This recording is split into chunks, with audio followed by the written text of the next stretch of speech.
My Lords, and one Lord in particular, Lord Grimstone, Your Excellencies, Lord Mayor Lockham Tenems, Assalamu alaikum wa rahmatullah wa barakatuh. I want to start with an announcement. There is a mistake in the name of this conference. It's not New Energy in Oman, it's the new energy of Oman. We see that today in the ministers here, His Excellency Qais, His Excellent Abdul Salam al-Murshidi, Murshid al-Mutamar, and Murshid al-Istithmar fil our beloved Oman. We see it in the support this conference has from His Excellency Sheikh Abdulaziz Al-Hinai, sadly to leave us after an outstanding term as the Sultanate's ambassador here at the Court of St. James. We see it in the appointment of Bill Murray. Bill, put your coat on and stand up wherever you may be. Here you are, Britain's new ambassador to Oman. We see it in all the work that Jerry Grimstone has done over the past few years. And we see it in the work that His Excellency Maqbool Sultan and Shawki Sultan have done with OBFA over the past decade. And now I'm so pleased to welcome Saleh Zakwani as my new colleague at OBFA. So thank you, Maqbool in particular, for everything you've done. Thank you too to His Majesty, who was, of course, at the greatest, or the second greatest, military college in the world last Saturday to watch the passing out of the heir presumptive for Oman. A wonderful reminder of the importance of this relationship. And it's under His Majesty's guidance that the Anglo-Omani Society has revived under the leadership of Richard Stamford.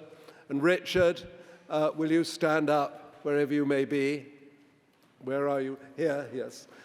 Richard, with help from Chris Breeze and Ollie Blake, turning the Anglo-Omani Society into the powerhouse it is for every aspect of this relationship, including the economic and commercial relationship.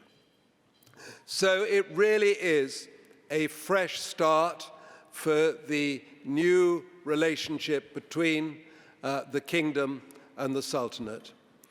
And this is strictly off the record, but it's very likely that Britain's next Prime Minister will not only have visited Oman, but be a great enthusiast for that country. And you heard it here first. So against that background, we have an incredibly exciting program looking at the future, Taqa bil Hakika and Taqa bil Ism, energy in fact and energy in name, both the metaphor and the practice, and the new energy of the future. So without more ado, I shall ask the acting Lord Mayor to speak. My first job as a British diplomat in the Middle East was to translate into Arabic an announcement that the Lord Mayor and the Chief Commoner were visiting Cairo. I translated Lord Mayor as Umdat London, and Chief Commoner I translated into Rais Falahin London. But William is anything but a Falah, and he will now speak to us about this relationship and welcome us to Baladiyat London. Sir William.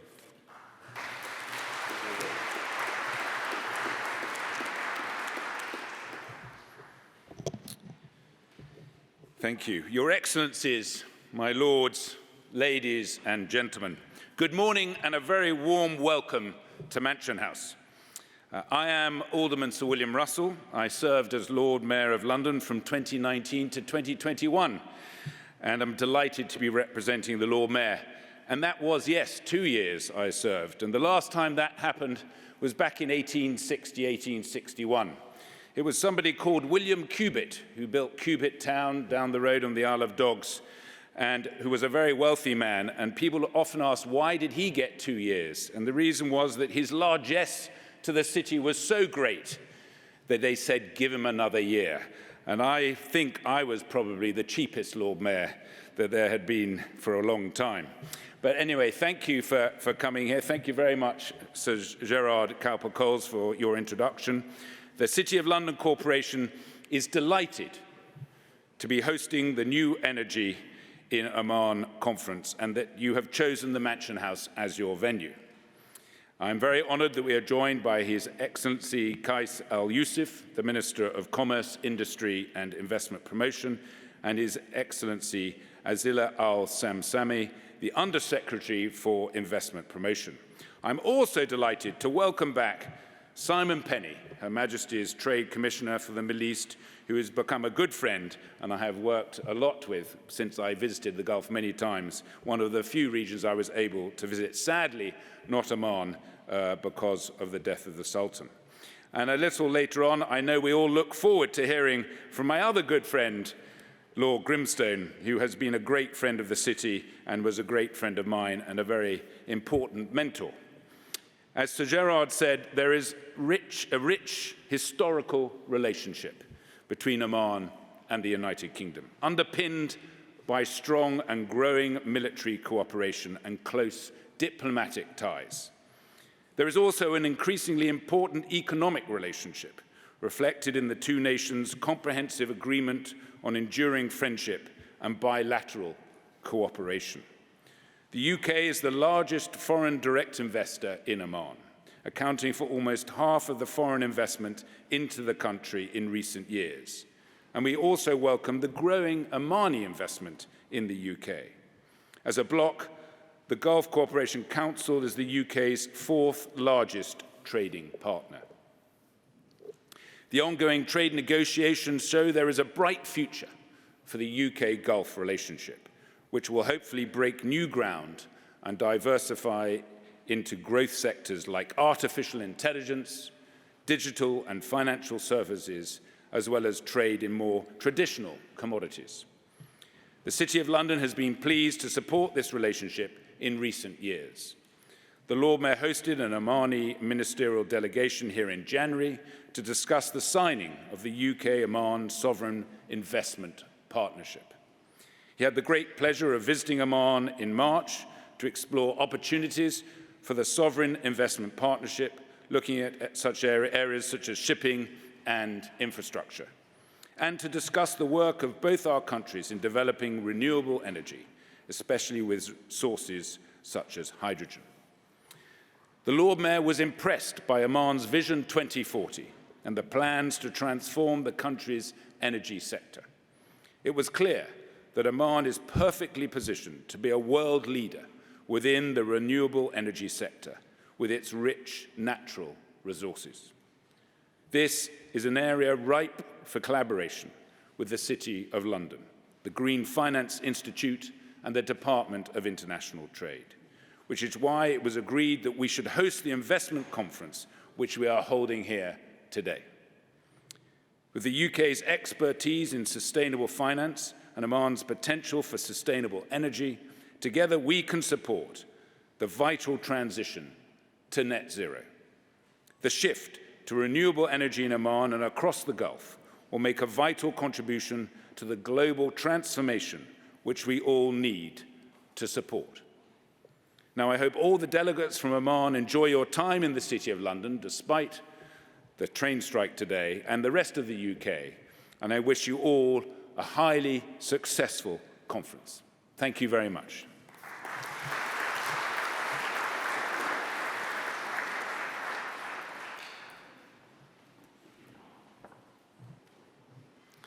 Thank you, Sir William. and thank you again to the city. Now, I have to thank a special friend of Oman, Sir Alan Duncan, for suggesting some 10 years ago that I join Maqbool in the Oman-Britain Friendship Association, and it's so good to see him here. But the real godfather of this conference is about to address us. Oman's new Minister for Commerce and for, above all, investment promotion. Your Excellency, Qais Al Yousef, the stage is yours. Welcome to you and your ministry and your fellow Omanis to London. Itfaddal.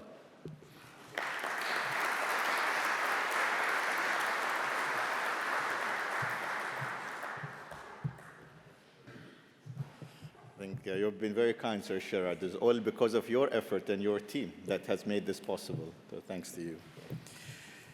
Very good morning to you all, ladies and gentlemen. It's indeed a pleasure to be here at the Mansion House in the City of London this morning. Thank you, Sir William, for the kind introduction, and thank you, Sir Sherrod, as well. Your Lordships, Your Excellencies, ladies and gentlemen, Assalamu alaikum wa rahmatullahi wa barakatuh. Let me begin by welcoming you all on behalf of my colleague, His Excellency Abdussalam Al-Murshidi, President of Oman Investment Authority, and the patron of today's event, and myself to today's New Energy in Oman's conference. As Sir Sherrod said, there is certainly new energy in Oman. At least this is how we all feel since His Majesty Sultan Haytham bin Tariq assumed power in January 2020. This energy comes from a new and renewed renaissance after our first renaissance in 1970.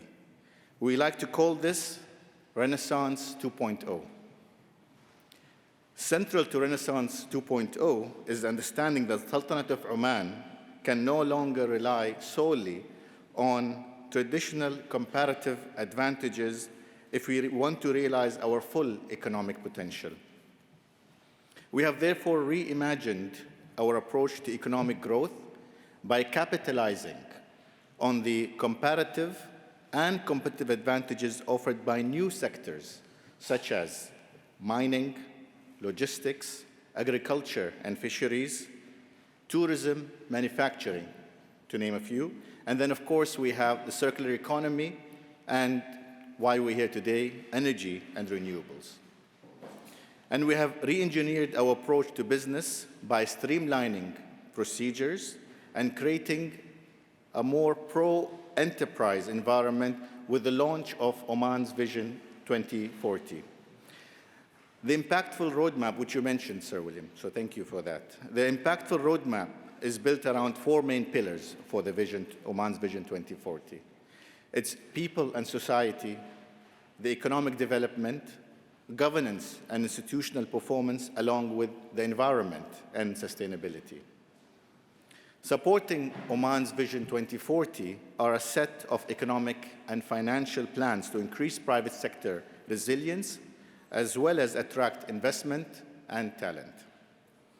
Of these, I believe the economic stimulus plan developed as a result of conversations with Omani and international businesses will be of particular interest to you.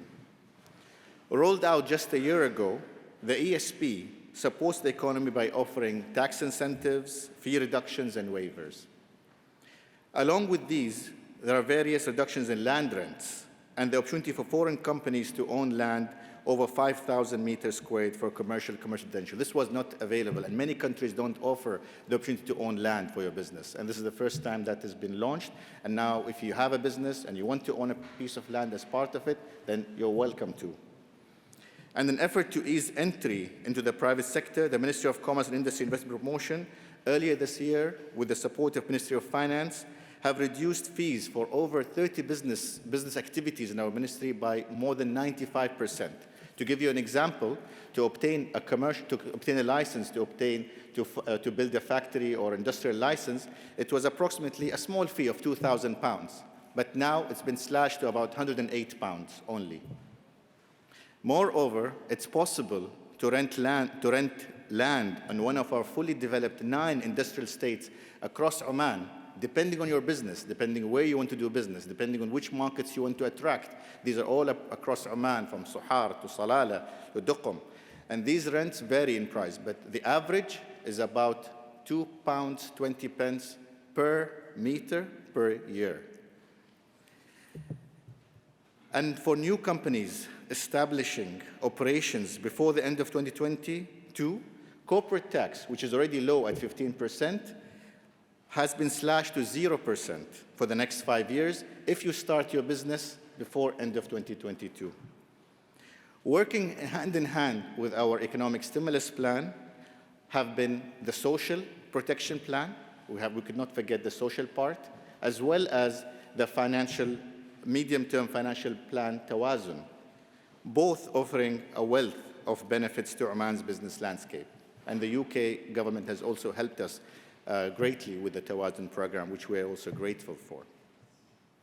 Dear friends, the response from the international community to the induction of these 3 programs, the ESP, the social protection, and the financial Tawazun program, along with other reforms that have only been taking place for the last 2 years, has really had an impact on the economy, and this has been encouraging. From positive reports by the IMF to the upgrading in April by S&P Global of our credit rating to BB- with a stable outlook. This has been the first upgrade since 2015. And in November last year, as Oman participated in its 3rd World Trade Organization Trade Policy Review in Geneva, members complimented our low tariffs and minimal non-tariff barriers to trade. Also praised was our new legislation covering foreign capital investment, privatization, public-private partnership, and bankruptcy laws. We have also recently launched, with the support of our partners, Oman Chamber of Commerce and Industry, the Oman Center for Commercial Arbitration. We're happy to note that the Oman Center for Commercial Arbitration, I don't know who's representing them today. Is anybody here from the Oman Center for Commercial Arbitration? They'll be signing some MOUs this morning. They'll be coming on later after this speech. These legislations have improved Oman competitiveness and led to higher inflows of investment.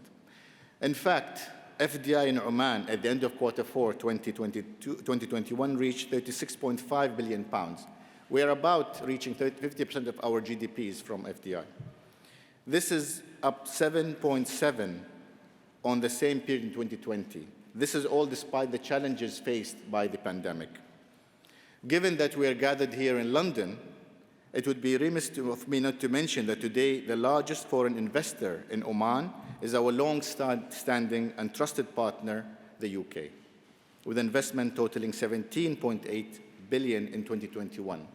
This has, of course, notably been in the hydrocarbon and oil and gas sector, and we look forward to having a more diversified portfolio, not only from London and this, but also from other parts of the UK. This number already represents an 8% increase on UK investments made in 2020. I'm delighted to share with you that as per IMF's World Economic Outlook report released in April, Oman's real GDP is expected to grow by about 5.6% this year. Ladies and gentlemen, as you well know, it's in our DNA as Omanis to travel, engage, trade, and sell. We've been doing this for centuries. And to look at our trade figures, we're now proudly exporting our products to more than 130 countries, and the volume of these exports has been growing. In 2021, for instance, Oman non-oil exports grew by 91% to £12.2 billion, up from 6.4 in 2020. And I would like to highlight some of our growth to major markets, just to show the diversity of the trade we have. India is a good example, where our trade has reached with them over £1 billion in 2021, a jump of 41.5%. while those to the United States, with whom we have shared a free trade agreement for over 12 years, were valued at $487 million only in the month of February, 22 alone. We are also looking forward to signing a free trade agreement with the UK as a GCC, as a bloc. To you, our dear friends, our British hosts, let me mention that the great success Omani products enjoy right here in your home country. Products like Oman-made cables are being used in Heathrow's Terminal 5. The Ream batteries are actually powering the double-decker iconic London buses and vehicles of the British Defence Forces. There is also Gulf Stones, whose flooring covers Birmingham International Airport. In the years to come, we hope to see higher trade figures between our two countries and especially invite British companies to explore other competitively priced, quality, made in Oman products. Dear friends, once again, I would like to express our pleasure to be here in London today. Britain's relations with Oman go back centuries. The first UK agreement with Oman was actually signed in 1646. And much more recently, in December last year, His Majesty Sultan Haytham bin Tariq was hosted by Her Majesty the Queen. And he also has conducted private discussions with the Prime Minister on matters of mutual interest and importance. And there was an MOU signed, Lord Grimstone, with Abdus Salam on the formation of the joint fund to establish more investment in the UK. And today, we once more discuss a topic that is of mutual interest and importance, that of new green energy. Oman has been blessed with a plenitude of solar and wind resources, along with an abundance of land to allow for their development. It is no surprise, therefore, that shining brightly in our investment landscapes are new energy projects. In fact, addressing climate change is a core component of Oman's Vision 2040. And we hope with Oman's national energy strategy that we reach 30% of our energy from renewables by the year 2030. As you all know, the strong infrastructure underpins the success of any industry. To this end, the government of Oman has developed an ecosystem of initiatives to ensure green new energy projects in our country enjoy every possible advantage. Let me share two examples with you. First, the development of hydrogen development Oman. This goes in parallel with petroleum development in Oman, which was established in the late 60s, early 70s. And now in parallel, we have, for the first time, established hydrogen development in Oman, one of the first countries to actually form this company and to focus primarily on the green energy initiatives. The second example is HyFly, a national alliance for green hydrogen, created last August to place Oman on the map for the production of green hydrogen. In terms of our new energy infrastructure ecosystem, I should also mention the Tawazun Offset program, which promotes and supports capacity building for new energy, as well as a range of other sectors. Oman's natural advantages as regards solar and wind power, along with the efforts made by His Majesty's government, have already brought in a range of international new energy partners and investors. Let me mention a few. Hong Kong's Intercontinental Energy, Kuwait's Enertech, Belgium's Demi Concessions, Japan's Marubeni, Ireland's Linde, the UAE's Datco Group, Saudi Arabia's Aqua Power, US Air Products, and the Asian Infrastructure Investment Bank. The bank's first renewable energy financing, not just in Oman, but in the Middle East region. We also welcome the recent interest and strong interest shown by BP and Shell, our long-term partners in development and Oman's new energy potential. They have been with us for the last few decades, and we gladly note their enthusiasm to continue this journey with us, looking at new energy in Oman. Dear friends, going after Sir Sherrod and his important announcements, I would also like to make two important announcements to you this morning. To enhance our investment infrastructure, the government of Oman has decided to appoint commercial and investment attachés to a number of strategic embassies across the world. And it's no surprise that we choose UK as one of the first ones for that. And I would like to inform you of the appointment of Ms. Arwa, please Arwa Al Balushi,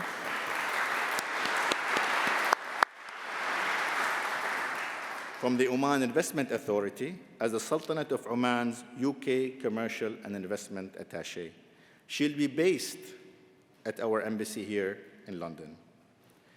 Building on the historic and long-standing Oman-UK relationship, Attaché Arwa and her team will support Oman-UK business connectivity in the years to come and more immediately generate stronger commercial and investment ties. The second announcement I have to make is the establishment of a UK investor desk at the Ministry of Commerce, Industry and Investment Promotion. The desk will provide special support for UK investors wishing to explore Oman-UK business and trade opportunities.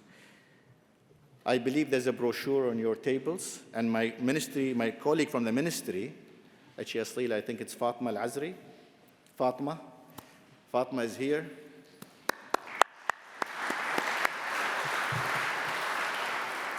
So as you can see, we have chosen two strong women, one who will be in London and one will be in Muscat, working together to make Omani business and UK business just flourish. So it's in your hands. Moreover, it's my pleasure to draw your attention that creation of Oman National Program for Investment and Export Development, NASDHR, and with FDI and exports as a priorities, NASDHR will, at the end of the year, launch a one-stop shop style Invest in Oman center. And this center will be your first point of contact to go through all what you require as an investor in Oman, and they will be your interface between the government and anything you require as an investor. Ladies and gentlemen, to take Oman's renewable energy ambitions forward requires us to harness collective strengths and efforts that transcends borders. And we know that investment partnership with the UK across Oman's renewable energy value chain will present exciting opportunities we can capture and realize together. And together we can press on in our charge towards creating a sustainable future for us all. I look ahead with both optimism and enthusiasm to the possibilities of tomorrow. Before I conclude, I have to thank our partners, the Anglo-Omani Society, the Omani British Business Council, and the Omani British Friendship Association from the UK side for their considerable efforts in bringing about this most timely conference, and of course, the other partners from the Omani side. I would especially like to thank Major General Richard Stanford and congratulate him on his appointment as the chairman of the Anglo-Omani Society. I know that himself and his fellow board members, Chris Breeze and Ollie Blake and the others, will do a sterling job. I also thank Sir Sherard Copper-Coles for all his effort over the years together with H.E. Maqbool, and we hope to continue the journey with Honorable Saleh Zakwani, the new chair of the Omani British Friendship Association, and we as a government will be supporting you. I would like to express our thanks and gratitude to both the ambassadors, His Excellency Sheikh Abdulaziz Al Hinai, His Majesty's Ambassador to the United Kingdom, as well as Excellency Bill Murray, Her Majesty's Ambassador to Sultanate of Oman, for their most generous contribution and ongoing encouragement. And most importantly, it's my pleasure to extend a big thank you to you, ladies and gentlemen, the UK business representatives who have taken time, despite the rail strike, to be here with us this morning. I hope you'll see how Oman is changing and how it is more attractive than ever as the energetic new investment destination of the Middle East. And I encourage you all to come and visit us in Oman in the coming weeks and months and explore more for yourselves. I believe we're planning another event together in Oman sometime either end of this year or beginning of next year. And I think what they say, that will keep you informed. In the meanwhile, our Ministry of Commerce, Industry and Investment Promotion, will gladly help any of you to make any arrangements or appointments that you need to explore Oman. Thank you very much and wish you a good day.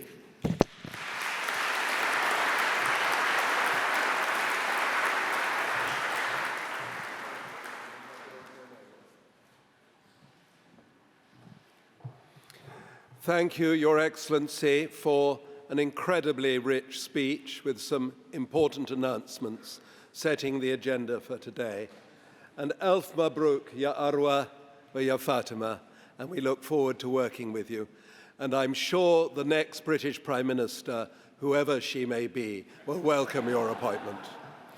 Now, in the past, Britain used to send a Mandub Sami, a High Commissioner to the Middle East. These days, we send a Mandub Tijara. And the first British Trade Commissioner to the Middle East, Simon Penney, has had an incredibly distinguished 4 years working with Lord Grimstone and successive Secretaries of State for International Trade. And it's a great pleasure, Simon, to ask you to say a few words to this conference. Thank you.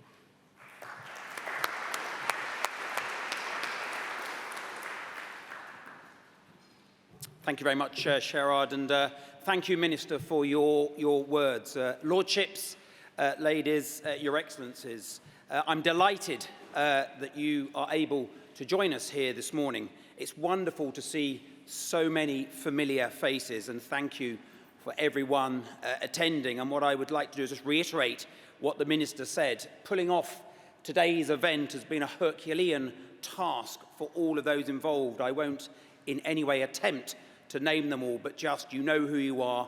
Thank you. And looking out across the room to see so many faces is absolutely amazing, given that there is a rail strike going on out there. So I think it's testament to the enthusiasm that there is for all things Oman. By way of background, I am a banker by trade and joined the UK government as Her Majesty's Trade Commissioner to spearhead the UK government's post-Brexit trade policy and broader approach across the whole of the Middle East region. I'm personally based in the Gulf and have lived there now for more than 13 years. I'm often asked what is the biggest difference between working in the private sector and working in government. And I think one lesson that I've really taken away, and may sound very obvious when you look at trade and investment, but trade and investment is two ways, and I'll come on to talk about that. It is not good enough today to only focus on export opportunities for UK companies to countries like Oman. All of my discussions with governments and ministers are very, very much two-way, and each country, and Oman is no exception, is equally interested in how we can help their countries export and invest in the United Kingdom, and how the UK can be a longer-term strategic partner, addressing the challenges affecting every country globally. Our relationship with Oman, as I said, is no different.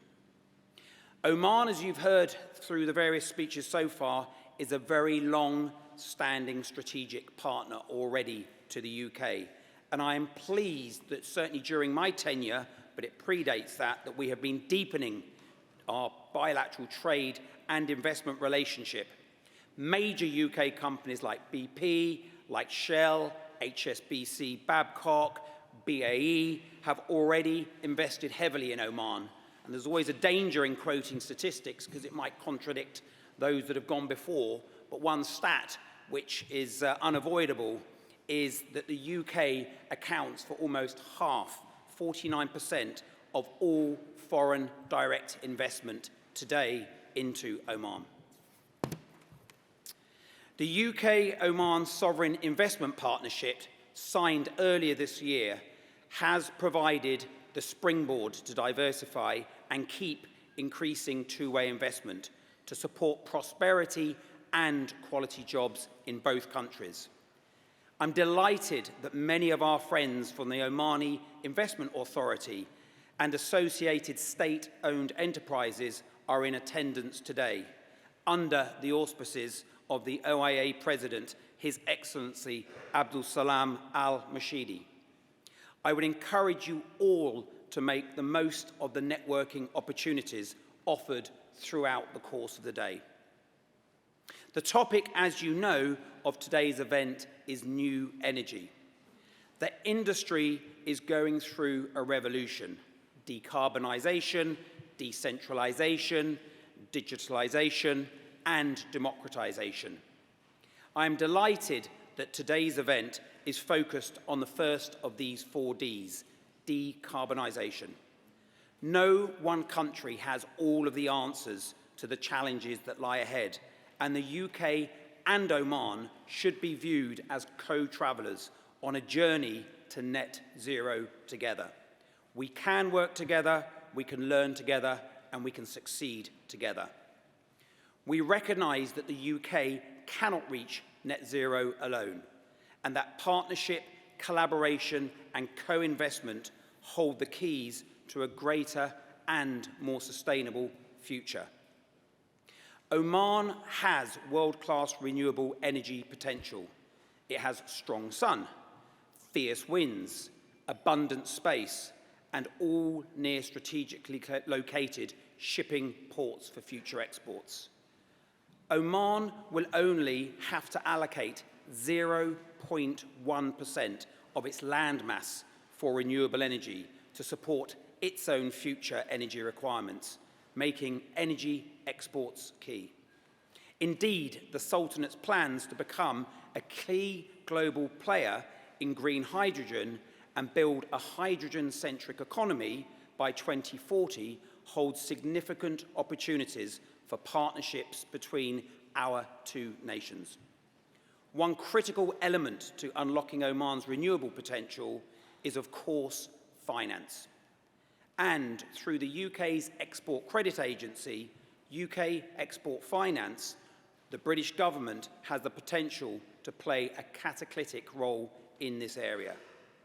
UKEF is emerging as a pioneer export credit agency for sustainability. Last year, UKEF was the export credit agency which provided the most financing for sustainable deals, with £3.6 billion provided for sustainable projects. It was recognised as the top ECA for sustainable financing, according to an independent ranking. UKEF recently launched a new mission statement which puts sustainability at the heart of its agenda and revealed an ambitious suite of new emissions reduction targets. With an already strong partnership with Oman and a track record of financing strategic projects there, I expect to see UKEF emerge as a key participant in supporting major deals in Oman's renewable energy and clean growth projects. Last year, the UK hosted COP26 in Glasgow and the Global Investment Summit in London to deepen the commitment and share with our key partners around the world the importance of investing in green themes. Our net zero strategy means that the UK has a strong interest in launching partnerships to blend British tech and capital with global opportunities to benefit both of our countries. Oman is one of our key partners in the GCC. As many of you will have seen and you heard from the Minister, the UK and the GCC recently launched free trade agreement negotiations, which will put a spotlight on the huge opportunities on offer outside of Europe for UK companies. This will also help strengthen the UK-Oman relationship. The GCC was the UK's 4th largest export destination for goods outside of the European Union in 2020. Our economies complement one another, providing an opportunity for a free trade agreement to enhance specialisation in areas of comparative strength, including, of course, renewable energy. An FTA will enable business growth in areas of long-term strategic importance. For the UK, this means supporting the Levelling Up agenda and the 10-point plan for a green industrial revolution. For the GCC, this means delivering against their various vision strategies, such as Oman's Vision 2040. The Omani government is already investing in a cleaner future, so there is common ground between the UK's industry and energy priorities and theirs. Our bilateral relationship is going from strength to strength. Significant opportunities exist, as I mentioned, underpinned by the Sovereign Investment Partnership. My team in Muscat are driving forward this work and stand ready to help any of you enter this exciting market alongside our Omani colleagues. And last but very not least, if you haven't been to Oman, why not? And if you have, Oman looks forward to receiving you again. It is a fantastic country with fantastic people and fantastic opportunities, underpinned by an incredibly strong bilateral relationship.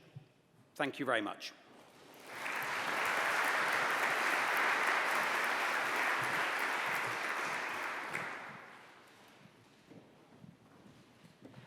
Simon, thank you very much for those kind words and good words about the Sultanate of Oman. It now gives me great pleasure to introduce an old friend and someone who's done an awful lot of work to make this conference happen today. Her Excellency Asila Al Samsami, Oman's Under-Secretary for Investment Promotion. Thank you.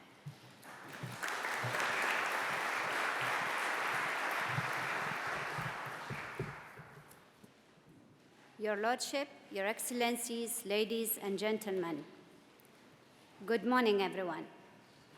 We are delighted to be here with you today to put green issues in the spotlight more than ever before, and to highlight the Sultanate of Oman is preferred leading destination and inspiring model globally towards a green and clean future. A key objective of our team at the Ministry of Commerce, Industry and Investment Promotion is to bring the attention to the international business community, specifically UK investors, of the massive investment opportunity of the Sultanate that can be offered in various sectors such as renewables and low carbon, manufacturing, tourism, fisheries, mining, and logistics. Ladies and gentlemen, as Oman believes that the renewable energy is the future investment, allow me to walk you through the important work carried out regarding renewable energy sector in the Sultanate. Oman National Energy Strategy and the Vision 2040 addressed the climate change by supporting a gradual transition to low-carbon economy and energy matrix. The above slide shows the deployment of the massive number of large renewable projects and initiatives with the goal of low carbon emission. A central national team is formed to unify efforts in renewables and hydrogen projects with the aim to define a clear strategic path for the projects and setting planning controls for project distribution in order to achieve the best utilization of natural resources, as well to empower the sector and develop the infrastructure requirements. Our friends, our partners, with a great effort made to achieve the goals of our vision and strategy, there are already many inspiring facts that might be of an interest to you. First, Oman wind resources, particularly in Dhofar and Al-Wusta, which are outstanding. We already have proven a success in wind power through our award-winning Harweel wind farm, the first wind farm in the GCC. This wind farm has generation capacity of 50 megawatt with 13 wind turbines and already generates 7% of Dhofar electricity. And at least 5 more major wind projects are planned for procurement between 21 and 27. As you can see from the slide above, Oman has a huge potential to be a leading country in both solar and wind. And it has abundance of land available ideal for these projects. In fact, we have up to 50 square kilometers available, which is equivalent to 87 times the size of London. Ladies and gentlemen, our locations is also a great competitive advantage, as we are optimally suited to support shipment of local green fuels to market in Asia, Middle East, and Europe. Our roads are regarded as amongst the best in the world, perfect for meeting distribution needs across the Gulf. And additionally, sailing times from our ports are on an average 30 to 40% lower than from competing locations. That is 15 days to New York, 12 to the UK, and 8 to Singapore. We have also created a business-friendly environment with a range of incentives available for investors in green energy projects and as well with other sectors that is on our focus of 2040. The energy sector is also proposing additional incentive mechanism, which could be offered up until the green hydrogen production becomes available in 2030 across the value chain, such as reducing electricity tariff, taxation exemptions, import duty refunds, low-interest loans, and infrastructures. And waiving off the power wheeling charges. Today, Oman is working hard to streamline procedures with the platforms, such as Invest Easy, a one-stop shop portal for registering a new business, where investors can obtain license from 10 leading authorities and approvals for more than 1,500 economic activities in one single e-transaction. The Ministry of Energy and Minerals has also embarked on a mission to upgrade the existing energy regulations policy framework that aim to be agile and adaptable to the various changes that would occur in the first-based sector. By creating a responsible and sustainable ecosystem, Oman energy sector, we allow also innovation and technology to play a major role in raising the efficiency and the effectiveness of the green energy sector. More comprehensive R&D programs have already been put in place in terms of exploration, production, usage, storage, and supplies. In addition, the GCC-UK Free Trade Agreement will allow us to unlock new exciting opportunities in renewable energy and stimulate the potential of creating green jobs from Dover to Dhofar. Your Lordship, Your Excellencies, ladies and gentlemen, as I come to the end of my allotted time, let me tell you what is the real new energy in Oman. It is our distinguished calibers and our rich young human capital to start a new economic era under the wisdom and the leadership of His Majesty Sultan Haytham bin Tariq. We are very proud that some of those national leaders are now among us at this conference and ready to showcase their expertise in the coming discussion panels. I would love to conclude my speech quoting Gloria Rubin, as she said, "A transition to clean energy is about making an investment in our future. Let's invest in the future together. Invest in Oman." Thank you.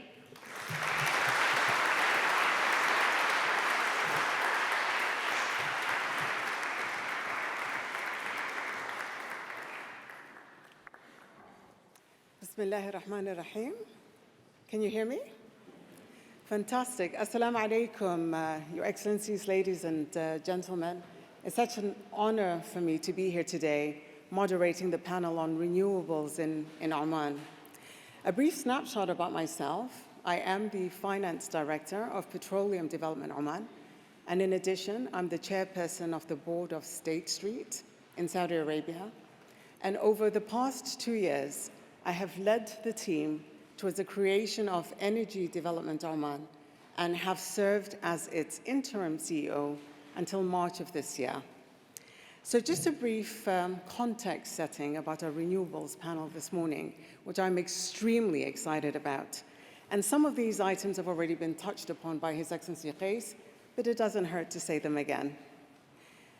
The numerous heat waves over the last few months in diverse places such as India, Europe, London, Africa, or the United States have clearly given the world a glimpse of what lies ahead for mankind if we're not able to cut GHG emissions rapidly, and if we fail to keep the temperature rise below 2 degrees Celsius as targeted by the Paris Agreement. Besides the climate emergency, the last few months have also brought another pillar of energy policy into the spotlight: energy security. Indeed, Russia's invasion of Ukraine and other global supply chain disruptions and bottlenecks are pushing our energy systems to the limit, and among other things, resulting in all-time high energy prices, in particular in Europe. In this context, renewables, with their rapidly declining costs, appear, in addition to energy efficiency and other clean technologies, as the key levers to decarbonize our economies and reduce our dependence on increasingly volatile hydrocarbon markets. Today, Oman is a major hydrocarbon producer, with total oil, gas, and condensate production combined of circa 2 million barrels of oil equivalent per day, and an oil and gas industry that contributes circa 30% of the country's GDP. Under the leadership of His Majesty Sultan Haytham bin Tariq, Oman has defined an ambitious Vision 2040. It is undertaking structural reforms to drive the economic diversification and energy transition in the Sultanate. Oman has indeed the potential to become a renewables and clean energy powerhouse in the Middle East and beyond, thanks to its unique solar and wind resources that enable renewable plants to have extremely high capacity factors for wind in excess, for solar rather, in excess of 25%. In particular, Oman has a bold target of circa 40% renewables penetration by 2040 and is currently assessing a net zero target. The local ecosystem of companies and suppliers is also developing extremely fast, with the creation of Energy Development Oman, which is, of course, the new energy holding company that is in charge of managing the main oil and gas concession, but also in investing in clean technologies. The setup of Hydrogen Development Oman, a fully owned subsidiary of EDO, which is in charge of leading the green hydrogen sector of the country. And of course, OQ Alternative Energy, with its ambitious clean energy strategy. A number of renewables, as well as green hydrogen projects have been announced and being developed not only by local, but also international companies, including OQ, BP, Shell, Aqua Power, Air Products, to name a few. In particular, the cumulative capacity of the announced green hydrogen products now amounts to more than 30 gigawatts of electrolyzer capacity. So the objective of our panel this morning on renewables in Oman is really to review the clean energy opportunities in the Sultanate, as well as understand how Omani companies can join forces with international companies in particular from the UK, given the strong bilateral relations, to create value for both parties, be it in terms of GHG, reduction of GHG emissions, economic growth, as well as sustainable jobs. I'm so proud to be here today. I'm sure you can see it in the end-to-end smile on my face. I am joined by some of the most prominent leaders in the energy sector, not only in Oman, but also in the UK. And before we delve into the details of our panel discussion, may I take this opportunity perhaps to ask each panelist to introduce themselves briefly. Ladies first, so starting with yourself, Najla. Thank you. My name is Najla Al Jamali. I'm the Chief Executive of OQ Alternative Energy. OQ obviously is a fully integrated and global energy player based out of Oman.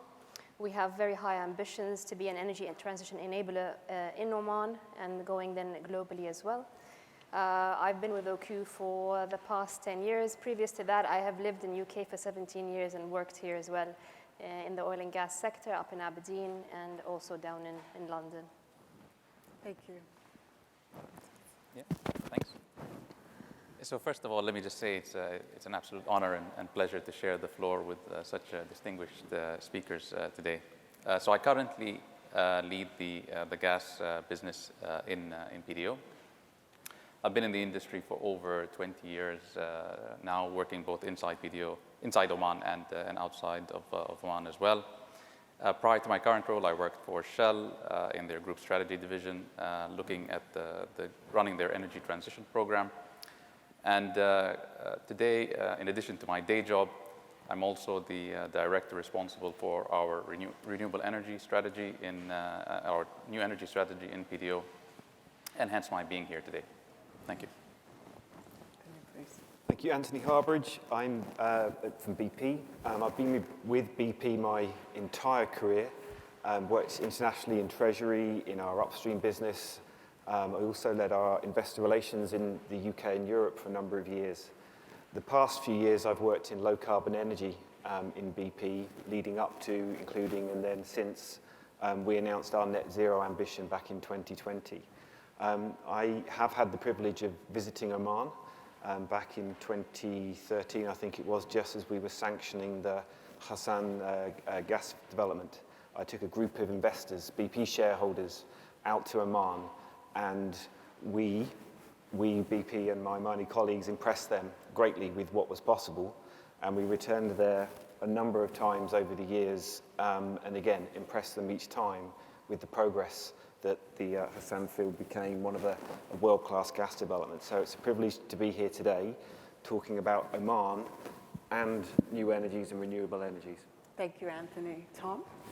So I'm Tom Clark. I work for Oman Shell, normally based in Muscat. I lead the commercial business development and our new energies agenda in Oman. It's a great place to work for Shell because there's a little bit of everything Shell is trying to do. It's trying to do in Oman with some great partners.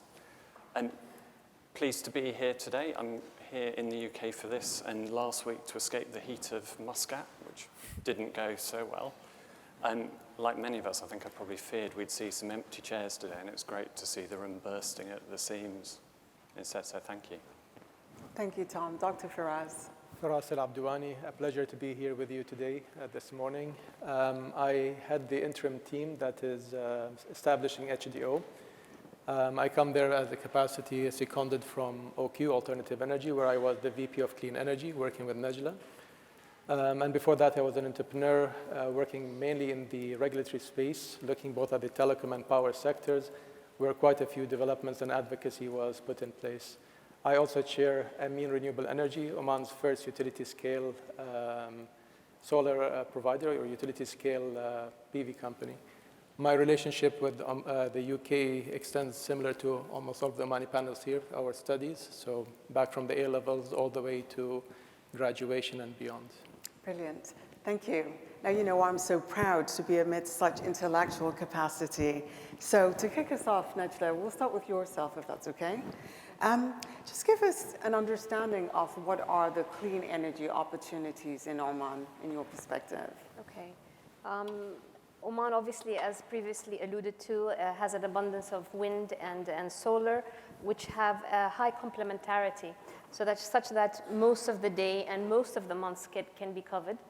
And I think that's what we're exploiting at the moment. However, there are many energy vectors that are still to be exploited. I feel that offshore wind has not been looked at. I feel that tidal power, especially down along the east coast, and if you go down further south, is also something that could also be looked at. And with respect to, let's say, our own businesses within OQ, we're looking at decarbonization, which from 4 different pillars. First being energy efficiency. We believe that that can take us a long way in terms of decarbonization. And I feel what we're doing in OQ can also resonate at country level, looking at converting as much as possible to a renewable source for our energy, for our assets, be it within OQ or within the country. Similarly, moving into a low carbon molecules, whether they are hydrocarbon molecules or not, such as green hydrogen. And as you're aware, we've announced a number of projects within OQ. And then lastly, looking at negative emission technologies. And I think that's also another phase that we should also be looking at within Oman. That's completely fascinating. Thank you very much for that, Nejla. Looking at perhaps Tom and Anthony as our international players, but very much present in Oman. Perhaps with yourself first, Tom. Why, in your view, is Oman well positioned to become a clean energy powerhouse? And also, from your perspective, what are the critical success factors? So we've heard a bit about why it's well positioned, I think. And you've got this renewables potential. It's the combination of solar and wind that's a real opportunity. You've got its geographic location.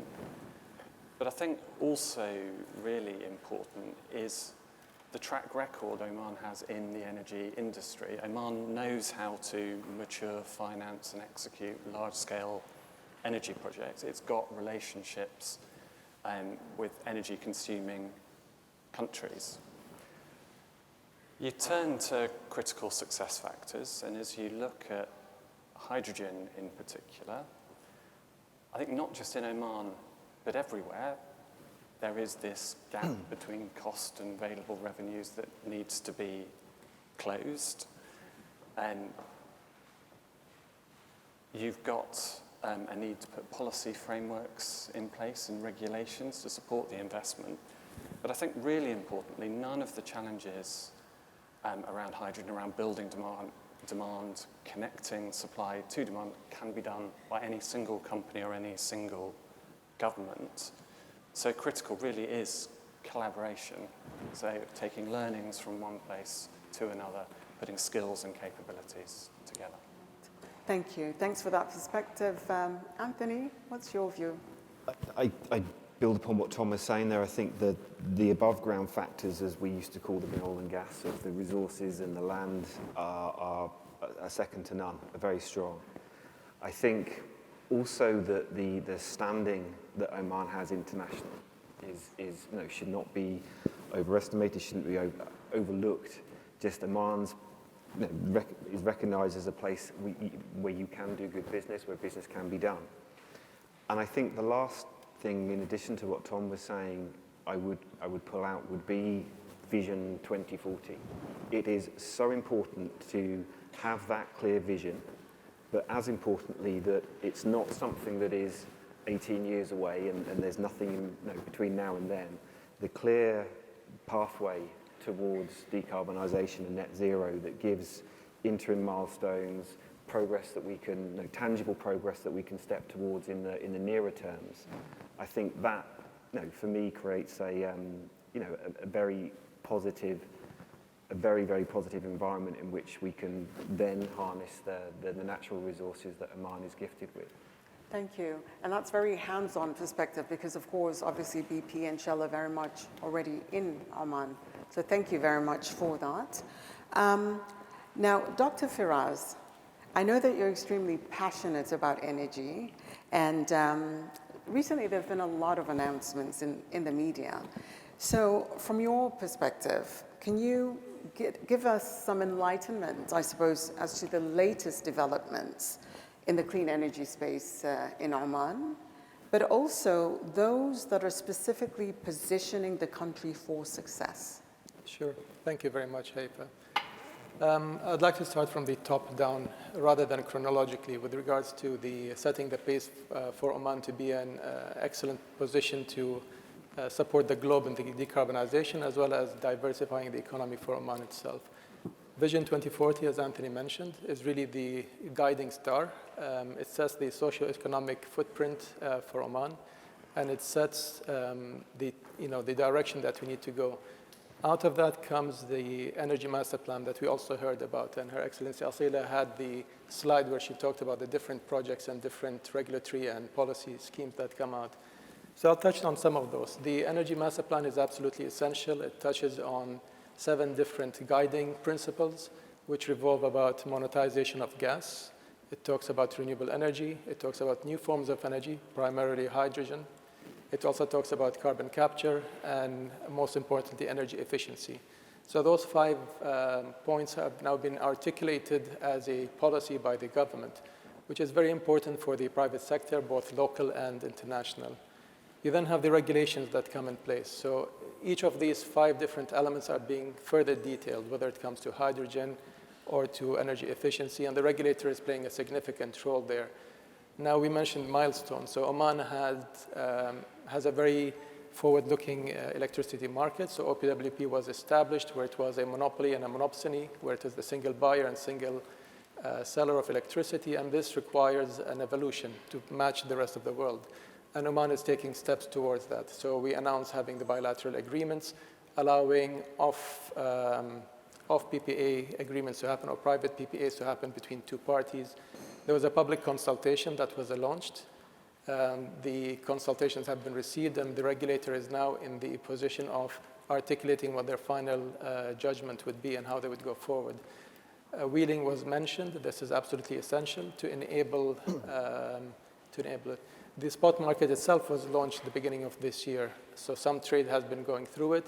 It's very clear that the PPAs, the power purchase agreements we have today, will fill the bulk of it, but there is some surplus that's been actually traded across it, and given a short span of 3 to 6 years, you will see some meaningful trade take through it.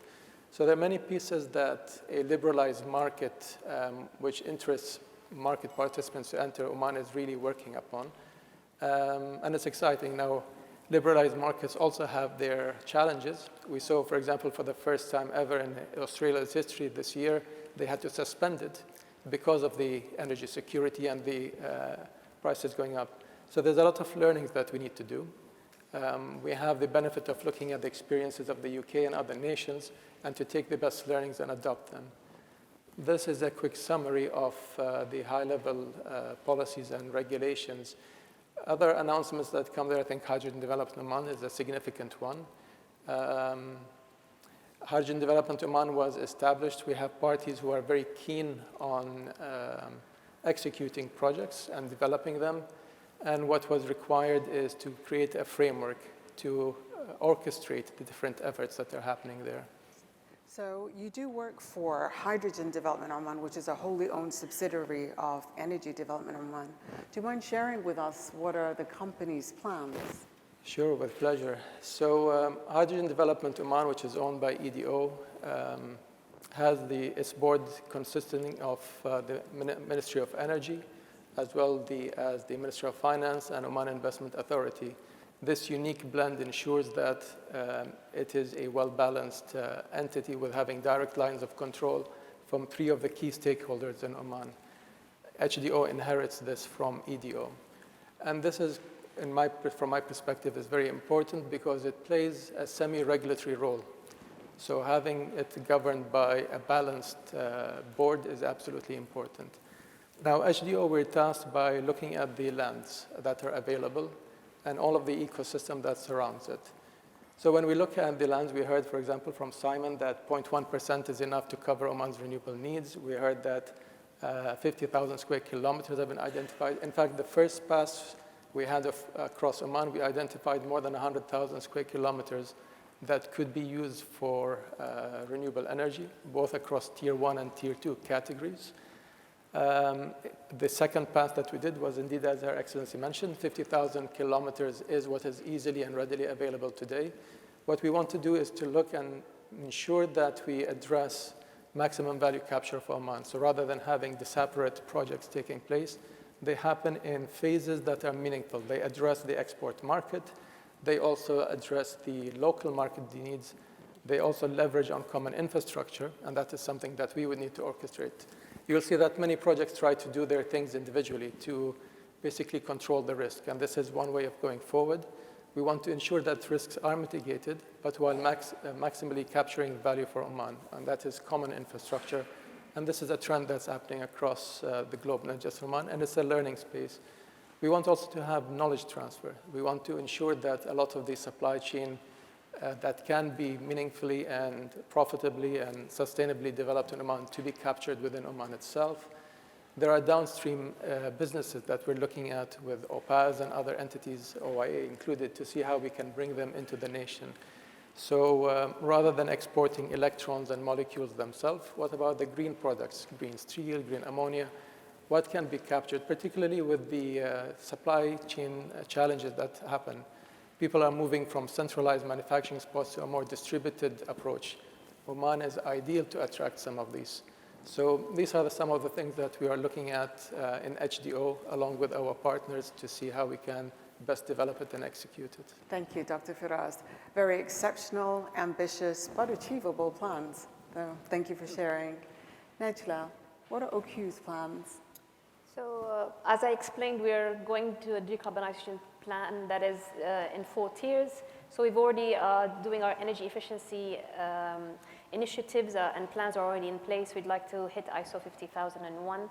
And then in terms of renewables, we are looking to convert our assets as much as possible to a combination of renewable source plus grid. That not only that reduces our carbon footprint, but it also captures cost savings for our assets, and hoping that we can also look at targeted options or opportunities, let's say, within Oman to do that for other operators, etc.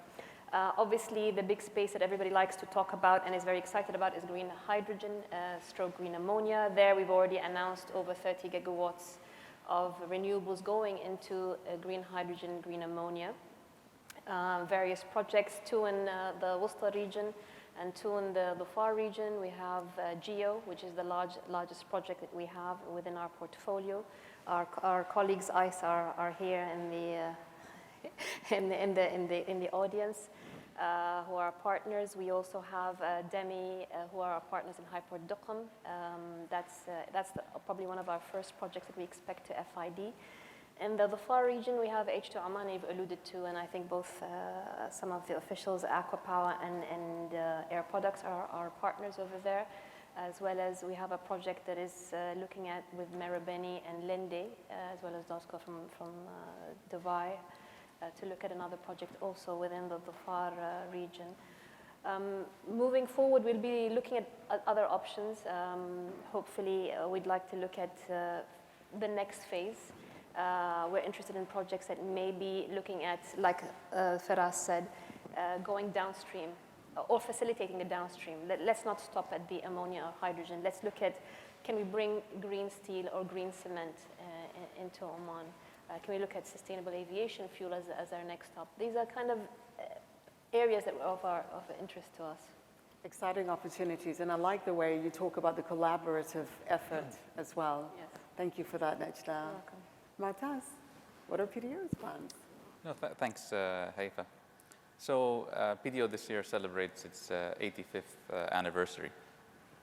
And our recently refreshed strategy looked at what it is that we'll be doing over the coming 20 years, and specifically how is it that PDO will be supporting Vision 2040 and its transition to a low-carbon state. So there were 3 themes identified as part of the strategy. The first 2 looked at how do we grow our core business, but while remaining both competitive on a carbon and cost basis. And the third theme, which we refer to as Theme C, really looked at what are the adjacencies to the core business that we can very easily move into, and in the longer term also create some newer opportunities. So the key activities underneath this Theme C The first one is continue to deploy renewable energy for our own use. And good news here is PDO has been an early adopter of renewables, all the way from solar thermal at scale with the Mir'ah project, Amin Solar, PV project that OQ was an investor of. And if I look at the projects in the pipeline today, we're going to hit 30% penetration of renewables by 2025, and we have a target in the strategy to hit 50% by 2030. The second activity is the development of carbon capture, utilization, and storage for our own operations, but also in the longer term, create this asset to support Oman's industrial decarbonization, ensure it also remains competitive in the long term as well. And then the third one is looking at developing blue hydrogen. And we see that really sitting quite nicely and complementing very well Oman's green hydrogen ambition, certainly from a cost competitive perspective, but also in terms of acting as a catalyst to stimulate local demand with blue as well. In fact, we're working very closely with OQ, working very closely with Najla in introducing hydrogen mobility into our operations. For context, we cover some 300 million kilometers every year. So that's the examples of really trying to bring in and scale up that local demand. But I think in summary, look, the strategy that we've developed along with our board looks at how do we best leverage the very large portfolio that we have through collaboration with players like OQ, like Shell, and abroad as well, ensure that we support Oman's energy transition ultimately to a green economy. Thank you. Thanks very much, Mu'taz. I'm going to move to Anthony. Anthony, working for an international player, what are the opportunities for international companies to partner with Omani companies specifically and invest in clean energy in Oman? Very briefly, please, if you may. Brevity is not my strength, so I'll try. The renewables and new energy is deceptively complex. People who try to sell you solar panels tell you it's very quick and easy, you just install them, plug them in, and they're done. But when you try to build out big renewable energy ecosystems at scale, it's complex. And it needs multi-energy solutions to provide firmness, to support the intermittency of renewables, and it requires integration from solar and onshore wind and the supply chains that they have, all the way through to the customer. So put simply, you can't do it on your own. Now, it's all very good and well to sit here on a panel and talk about integration and optimization. So let me give you two examples, brief examples. Firstly, over the past 10 years, 90%, I think slightly over 90% of our spend in Oman, BP spend in Oman, has been with Omani companies. And there was one instance, I think, back in very early in our program where we weren't able to find an Omani company to provide a service. So this international company, we supported them in developing an Omani vendor group who we could coach and bring on, and in time, they became the vendors. So 90% of our spend in Oman over the past 10 years with Omani entities. And that to me should be the minimum as we look forward to the base load that we go for when we look forward to investing in renewables. Let me give you another example of what this requires and how Oman already has been able to put it, and that's innovation. So a lot of what we're talking about today, no one's actually done before. So building out big renewables and green hydrogen positions at scale, at the gigawatt scales that we've been talking about, no one's done that before. So that's going to require integration. It's also going to require innovation. And in Oman, back when we started doing our tight gas project in Hassan, the anticipation was that all the learning would come from around the world and we'd put it into Oman to help Oman learn, and we did. But far quicker than anybody recognized was that the innovation in how we exploited the tight gas in Oman Those learnings went out around the world, and Oman was recognized as being a leader in tight gas. And one of the innovations that we're very proud of was something we're calling green completions. And this, I won't go into the technical details, mainly because I don't understand them, but this is about how you capture gas that would normally be flared when you start up a well. And the program that we've had in Hassan has managed to take emissions out of the system equivalent to around 70,000 cars a year. And that technology, that process, innovated in Oman, has been, again, exported elsewhere in our portfolio and others. So, put simply, we can't do this on our own. We need to work with others to integrate and to innovate. And I think you can only make long-term sustainable investments at the scale we're talking about in new energy in Oman if you are partnering sustainably with partners in that country. Thank you. So, Dr. Firas, in 30 seconds, literally, no pressure. What are the opportunities to use green electrons, green hydrogen, or biogenic CO2 in industries locally, particularly Omani industries locally? Transitioning existing industries is going to be quite expensive, and it takes effort and time. So when we look at them, the sector that are, if you look at the hydrogen ladder, as they call it, you have always petrochems, ammonia as the top two, and then have mobility, heavy mobility coming next, all the way down to power coming later. And then steel, of course, as among the tier ones. But moving these requires enormous investment, sometimes completely new lines coming up. So in addition to looking at decarbonize, which we actually look at it over a longer period, we're looking at attracting businesses that start fresh with the lines that are optimized for hydrogen consumption. So both happen in tandem. So yes, we do want to transition the existing ones, and we give them some breathing space to be able to do that economically. But what we're trying to promote is that with these green electrons and with this green hydrogen as derivatives, let's start new businesses that capture them. So aluminum can work on green electrons very easily. If you take recycled steel, that works on electrons quite straightforward. Okay, there are some cost disadvantages, but those with time will be resolved, particularly if you have the ecosystem around it.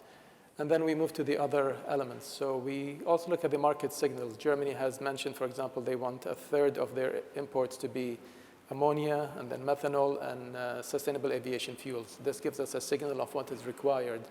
Maersk, who is one of our partners running the port of Salalah, they also mentioned that ideally they would like Salalah to become one of their bunkering stations for methanol. So there are a lot of signals already available there that we can take and leverage and move forward with. Thank you for that brief response. We'll move over to Mu'taz again, 60 seconds, no pressure. Yeah. What is the role for blue hydrogen in Oman? So the role of blue hydrogen, yes, please, in Oman. Okay, so blue requires CCUS, and as I said earlier, in terms of the refresh strategy, that's one of the things we're looking at doing. But essentially, if you can achieve low-cost CCUS in country, and our numbers suggest that we're actually competitive at the global scale in terms of CCUS, then blue, if done well, and what I mean by done well is effectively you've captured 90% or more of the CO2, then blue, if done well, is a no-brainer. I think the end destination for everybody is green.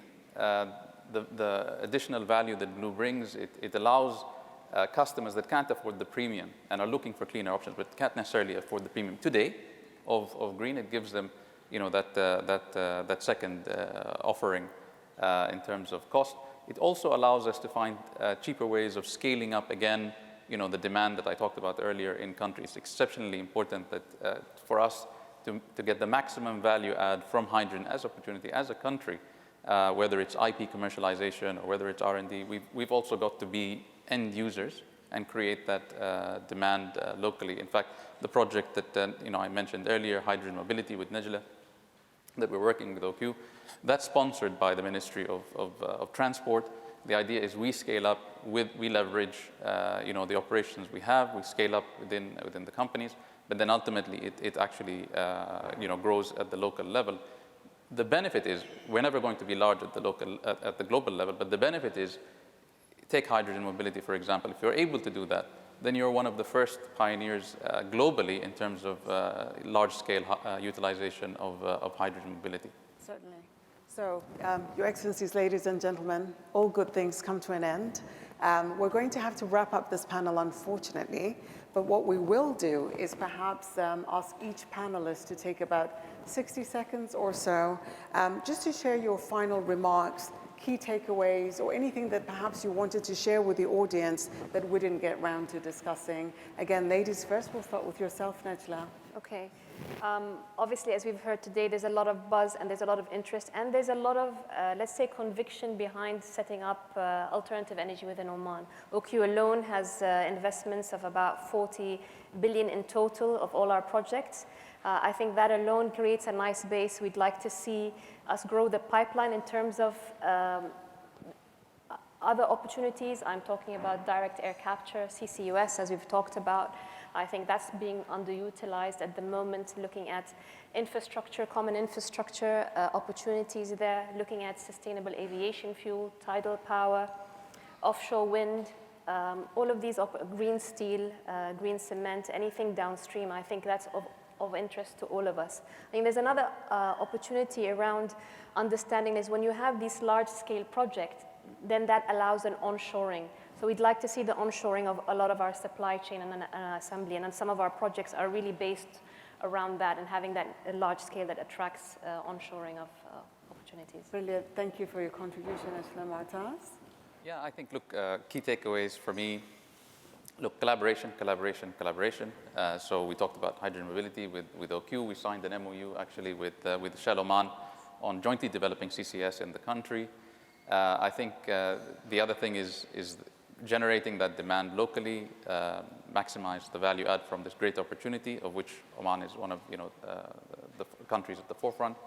And I think the last takeaway for me is really around the whole concept of the energy transition. I think it's important that we don't become too ideological. Going back to your question around blue, at this early stage of the energy transition journey. If you think of the global net zero ambition, massive.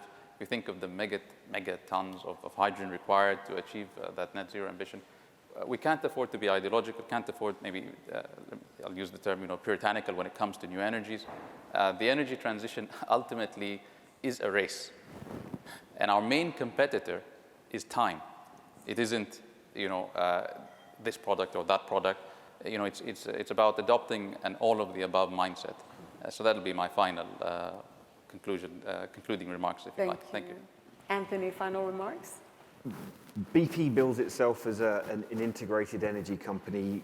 We want to be driving progress across the energy system, whether it's decarbonisation of oil and gas, whether it's renewables, whether it's hydrogen, green or blue.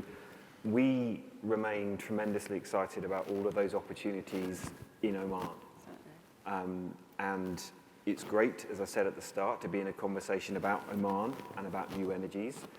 And I look forward to many more discussions. I'm equally looking forward to getting on with the program that we have under our strategic framework agreement, which begins very soon, data collecting in onshore wind in Oman. So talking and discussion always. Actually, we're going to get on and do it now. Brilliant. Thank you. Tom, final remarks. So really briefly, just there is such clear potential, isn't there? And it's to decarbonise the production base. Oman has got continued producing LNG, which still has a role in the energy transition, and then all of this potential beyond it. And we probably shouldn't lose sight of the challenges that will be involved in making a success of it. But it's a really, really exciting time for Oman. Thank you. Dr. Firas. I think this space is extremely exciting, as Tom mentioned. It's also very complex, as Anthony mentioned. And this actually brings the nice blend of pressure and execution to come into play. And I think, like everything in life, if you break it into smaller chunks of problems that are systematic in their approach and with open and transparent dialogue and collaboration, these can be addressed. I think there's a lot of value to be captured. Oman has decided they want to be a first mover in this space. On the supply side, we have other elements of the demand side to look at. We also have the financial risk elements that we want to ensure that, as we heard from the UK, for example, support and integrate and benefit from. We have the innovation that we want to capture. And then, as Najla mentioned, there's the onshoring of these technologies. And rather than them being project-specific, they become nation-specific, a portfolio approach that benefits all of the players across the value chain. Ladies and gentlemen, you've been an inspirational panel. Thank you very much. I'm sure the audience same shares of you.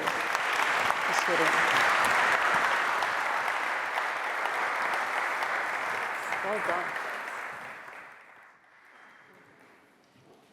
My lords, ladies and gentlemen, in the early spring of 2015, the group chief executive of HSBC called me into his office and said, Sherrod, what's this COP thing in Paris?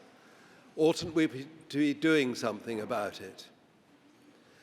Since then, those of you who thought that HSBC stood for the Hong Kong and Shanghai Banking Corporation have had to be corrected. HSBC now stands for How Sustainable Becomes Commonplace. And leading that revolution has been one of our chief economists, now forward deployed to the Middle East, an evangelist for sustainable finance long before it became fashionable, Zoë Knight.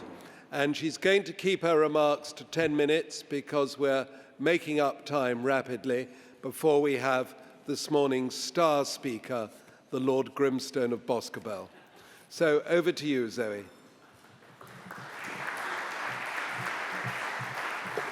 Thank you, Sherrod, for that very kind introduction this morning. And for sure, when we were working together back in 2015 before Paris, I don't think anyone could have fast-forwarded to Glasgow last year and indeed to COP27 in Egypt and COP28 and think about what a success the movement in green finance has achieved. So today I'm going to give you a fairly whistle-stop tour of what the financial sector is doing in green finance. But first, Your Excellencies, Lords, ladies and gentlemen, I'd like to thank you for the opportunity today to represent HSBC here and to share some insights about what the financial sector is doing in promoting green finance. It's an incredibly timely occasion, as we've seen over the past few weeks, the reminder that climate change is indeed an urgent problem. But in respect to that, the good news is we know what to do. Taking emissions out of the economy means transforming our energy system, and this is what we've been talking about this morning in the case of Oman. We need to electrify as much as we can. We need to move away from the use of fossil fuels for industrial processes where we can. But most importantly, we need to overcome the institutional barriers that are making it so difficult right now. And that all adds up to a situation where channeling finance to solutions is absolutely mission critical. And that's what the financial sector is trying to solve. So, in terms of green finance, one of the areas that has been particularly successful is the development of labelled products. The introduction of green finance as a standalone topic. It's about transparency. It's about being precise on what investment flows is used for. And that's the very essence of a green product, the use of proceeds concept. The financial sector has been particularly forward-thinking in developing these labelling systems. The International Capital Markets Association has been a pioneer on this front, and it's been an important way to connect green finance with green projects such as renewables and energy efficiency. But we've done the easy work. The issuance for green and sustainability-linked products surpassed $1 trillion in 2021. This shows that the investment for solutions is happening. 63% of green and sustainability-linked issuance came from sovereigns and financial institutions in 2021. We now need to expand the labelled product market throughout corporations more significantly to be able to showcase how companies are really putting their action plans on climate into financial investment roadmaps. HSBC is active in this space. In the Middle East, we are the first in the league table for both number of issuance and volumes for green and sustainability-linked products. So this is a fantastic achievement of the financial sector as a whole, as well as HSBC. What is less clear-cut, however, for investors is where transitioning of the energy system is leading to reduced emissions, but not necessarily pure play green outcomes.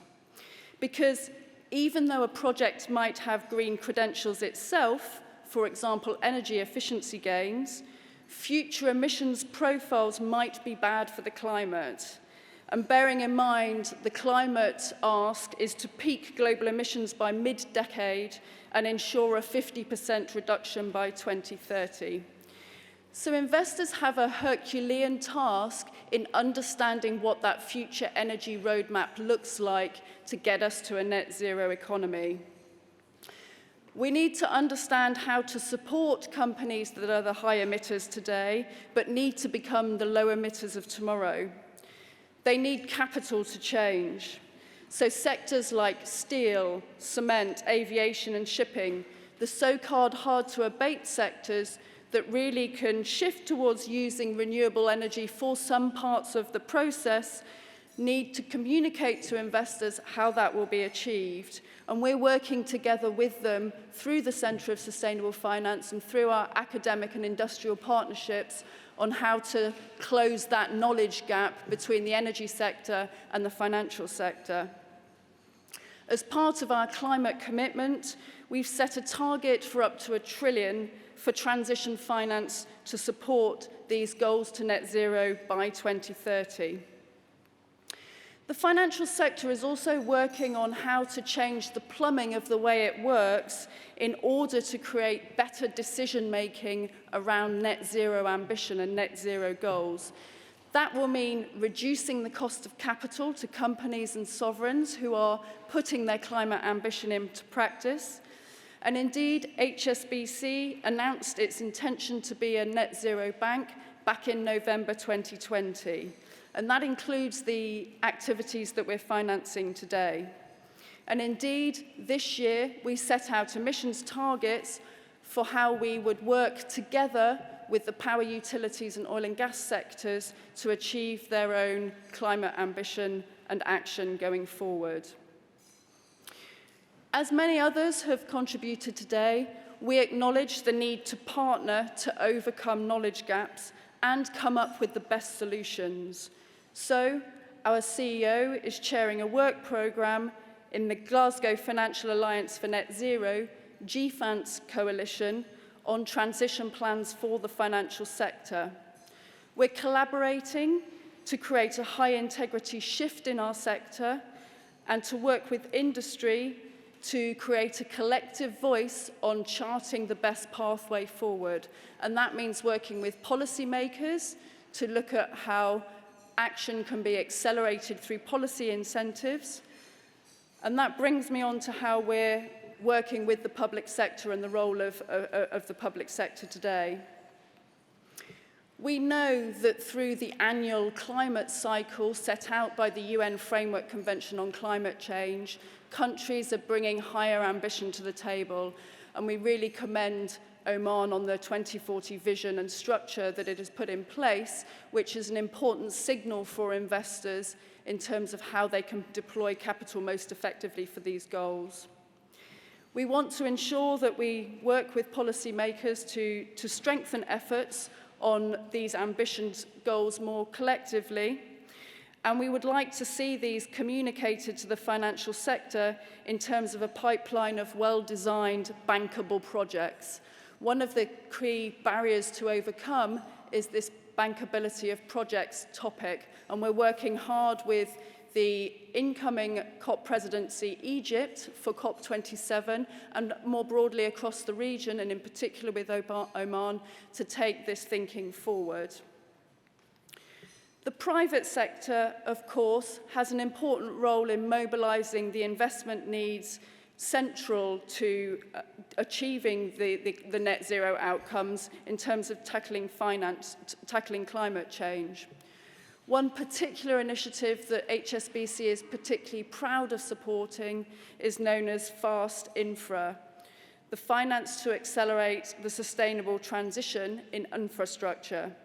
This aims to close the $1 trillion sustainable infrastructure investment gap so necessary to build adaptation and resilience into our infrastructure in order to combat the effects of rising temperatures. The fast infrastructure labelling system will transform sustainable infrastructure into a mainstream liquid asset class, in turn helping investors with due diligence on projects and therefore accelerating capital flows into this space.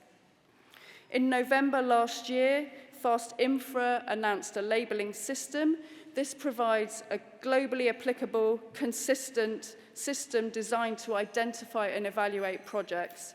And we're looking to work more closely with investors on how these can be launched at COP27.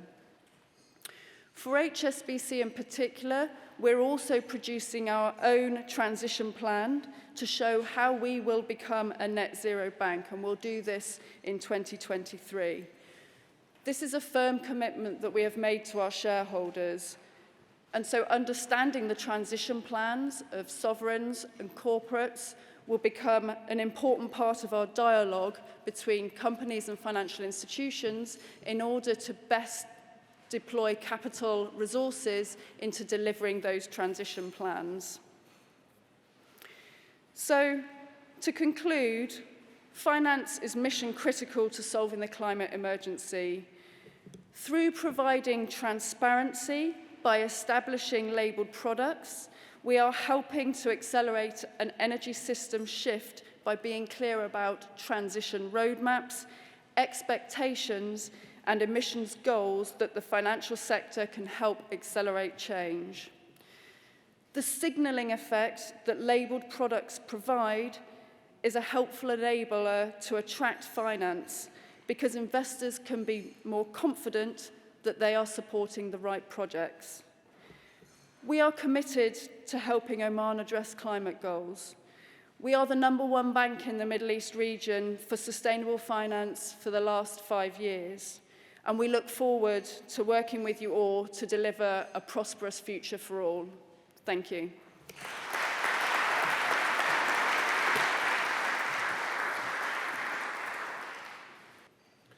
Now it's my great pleasure to introduce the man who has transformed the investment relationship between the United Kingdom and the Middle East in general, and Oman in particular. I first came across Jerry Grimstone as a young, bright Treasury official. I then heard of him privatising British telecommunications, as it then was, from an office just up the road with J. Henry Schroeder-Wagg in Cheapside. And in the last 5 years, I've seen him in action as chairman of some of Britain's biggest financial companies, but now as the minister who set up the Office for Investment in Downing Street, had the first and greatest UK investment summit, making President Macron's Choose France look just as small as it really was.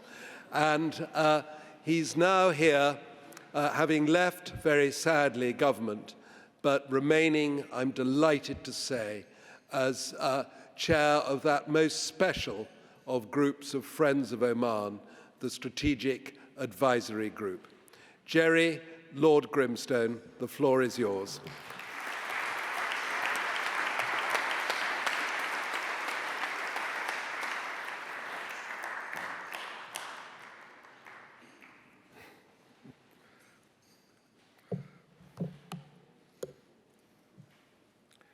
Well, my lords, your excellencies, ladies and gentlemen, as ever, that was too generous an introduction from Sherard, but I thank him for it.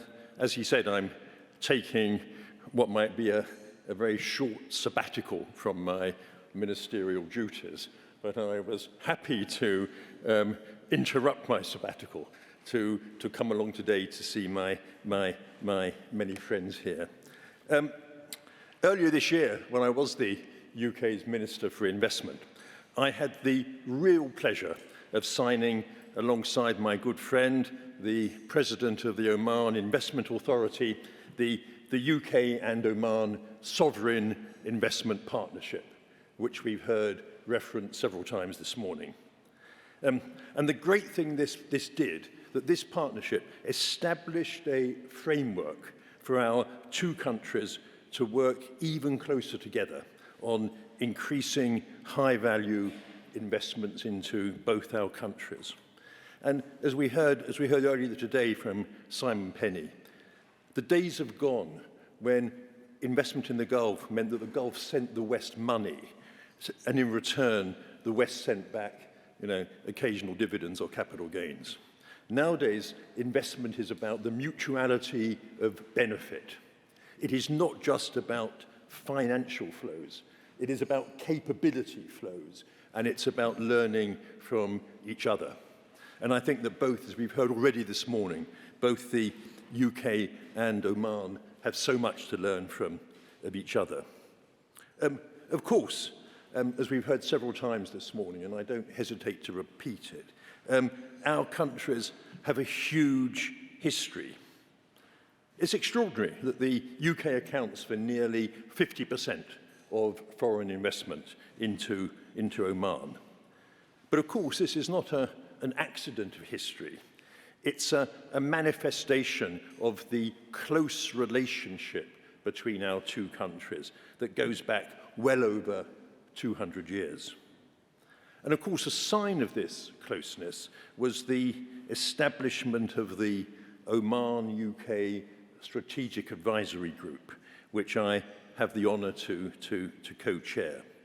This group pooled the economic, political and technical expertise of our two countries and worked with and I have to say, the hugely successful Tarazan programme set up by His Majesty the Sultan to assist Oman achieve sustainability through the National Programme for Fiscal Balance.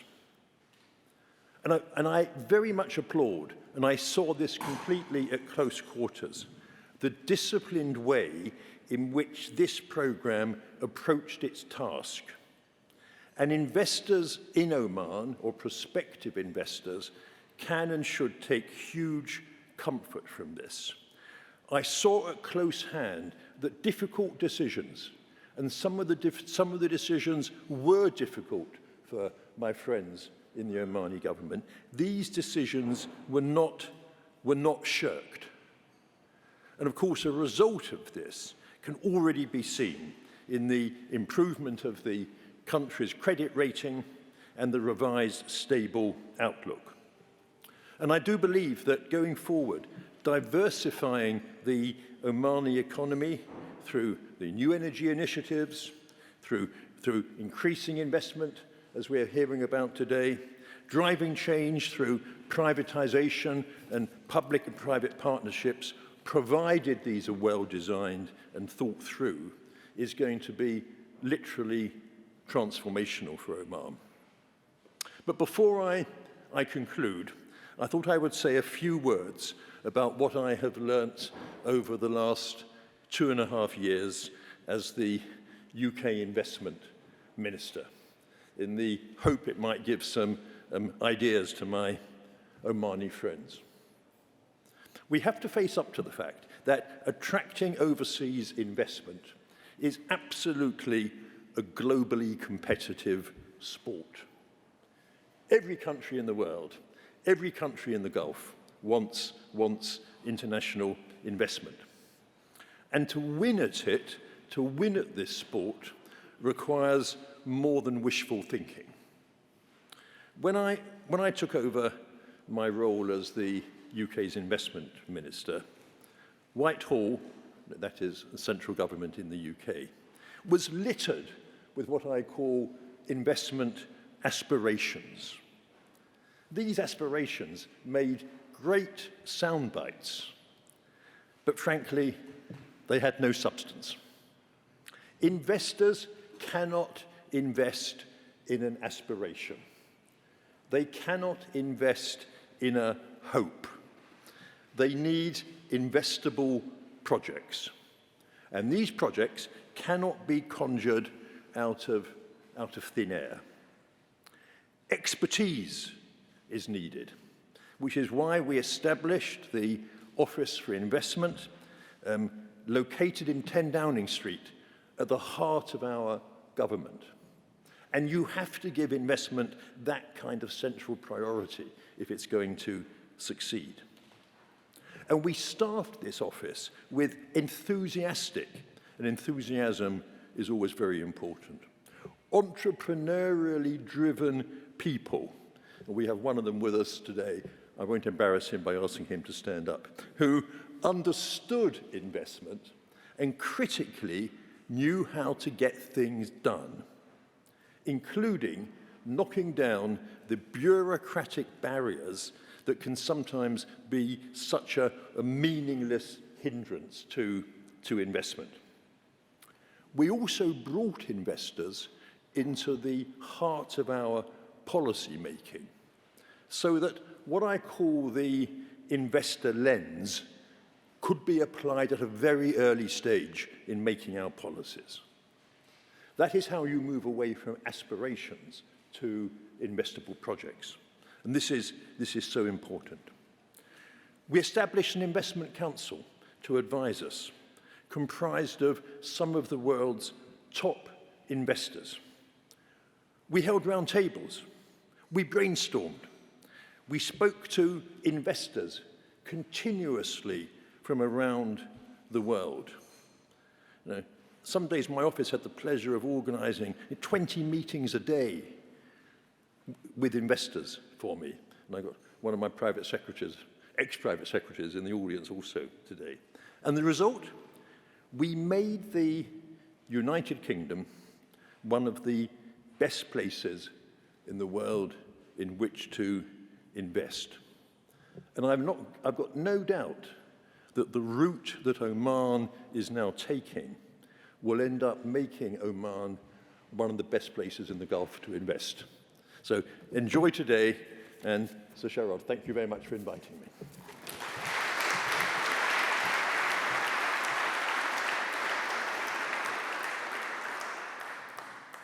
Well, thank you, Jerry. Jerry talked about the flow of ideas in both directions. It's tempting to think if the display of fiscal incontinence being shown in the campaign for the leadership of the Conservative Party continues, we may need our own Tawazun programme in the United Kingdom, bringing our own budget back into balance. We have much to learn from the fiscal discipline you have shown. So thank you all very much. It's now the coffee break. We'll resume on the hour, on the hour prescribed, i.e. at 20 past, because the Memorandum of Understanding is now going to be signed later in the programme. So back here at 20 past, coffee on the tables, leaving only for lavatorial and other emergencies.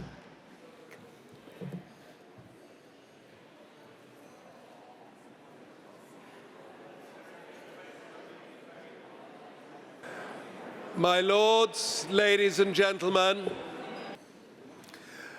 but the conversations going on around this great hall, which shouldn't really be called the Egyptian Hall, it should now be called the Omani Hall. Qat Aman, not Qat Masr, is a measure of the friendships between our two countries.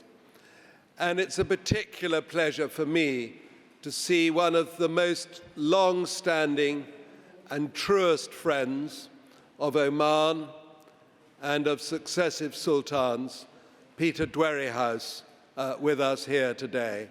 So good to see him. So we now move to the second leg of the transition agenda. This morning's panel so well chaired by Haifa, dealt with the new energies of the future. And we now deal with the second half of what Stuart Gulliver said to me, the Chief Executive of HSBC, in that spring of 2015.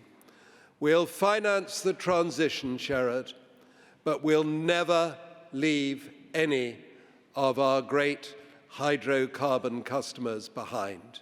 We will accompany them on this journey. So that's what this second panel is about, and if they'd now like to come up to the stage and talk about decarbonisation.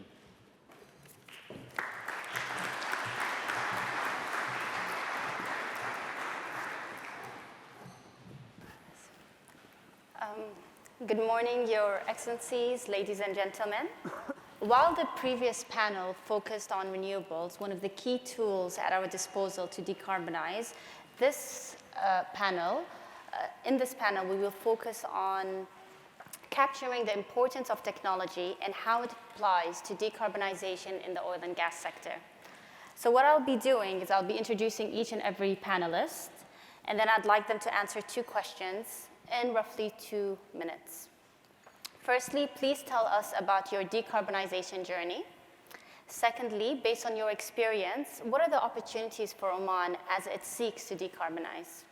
So I begin with Dr. Frigyes Lestek, who leads Flare to Value, a flare abatement company. He has over 30 years experience in the sector, including at Shell, where he was involved in climate change risk mitigation. So your decarbonization journey first, and then based on your experience, what are the opportunities for Oman in terms of decarbonizing? Let me start with my personal drive. So why am I here and not retired and looking at a dog? I believe decarbonization, actually the energy transition, is an opportunity and an obligation for people like us. We have the trust of governments and investors and society at large. My grandson, we have the gray hair, the scars to start making changes. What we don't have is time. My company works to deliver fast solutions to a global problem, which is flaring.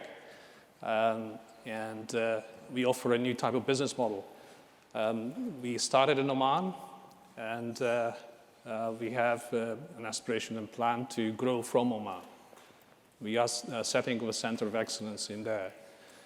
So my decarbonization journey or energy journey started about probably 20 years ago, and it just continued in different stages. Notably in Shell, when I think I learned an awful lot of how to transition a very large organization into a more nimble, cleaner company. And then I decided to put my money where my mouth is, so to speak, and we set up together with my Omani partners a private company. Today we have an investor, OGCI, the oil and gas climate investment, which we're very proud of. And we are to grow and to grow fast. Opportunities in Oman, plenty. I'm sure we'll be covering an awful lot of technical pieces. Let me talk to the human dimension. It's very difficult not to love Oman.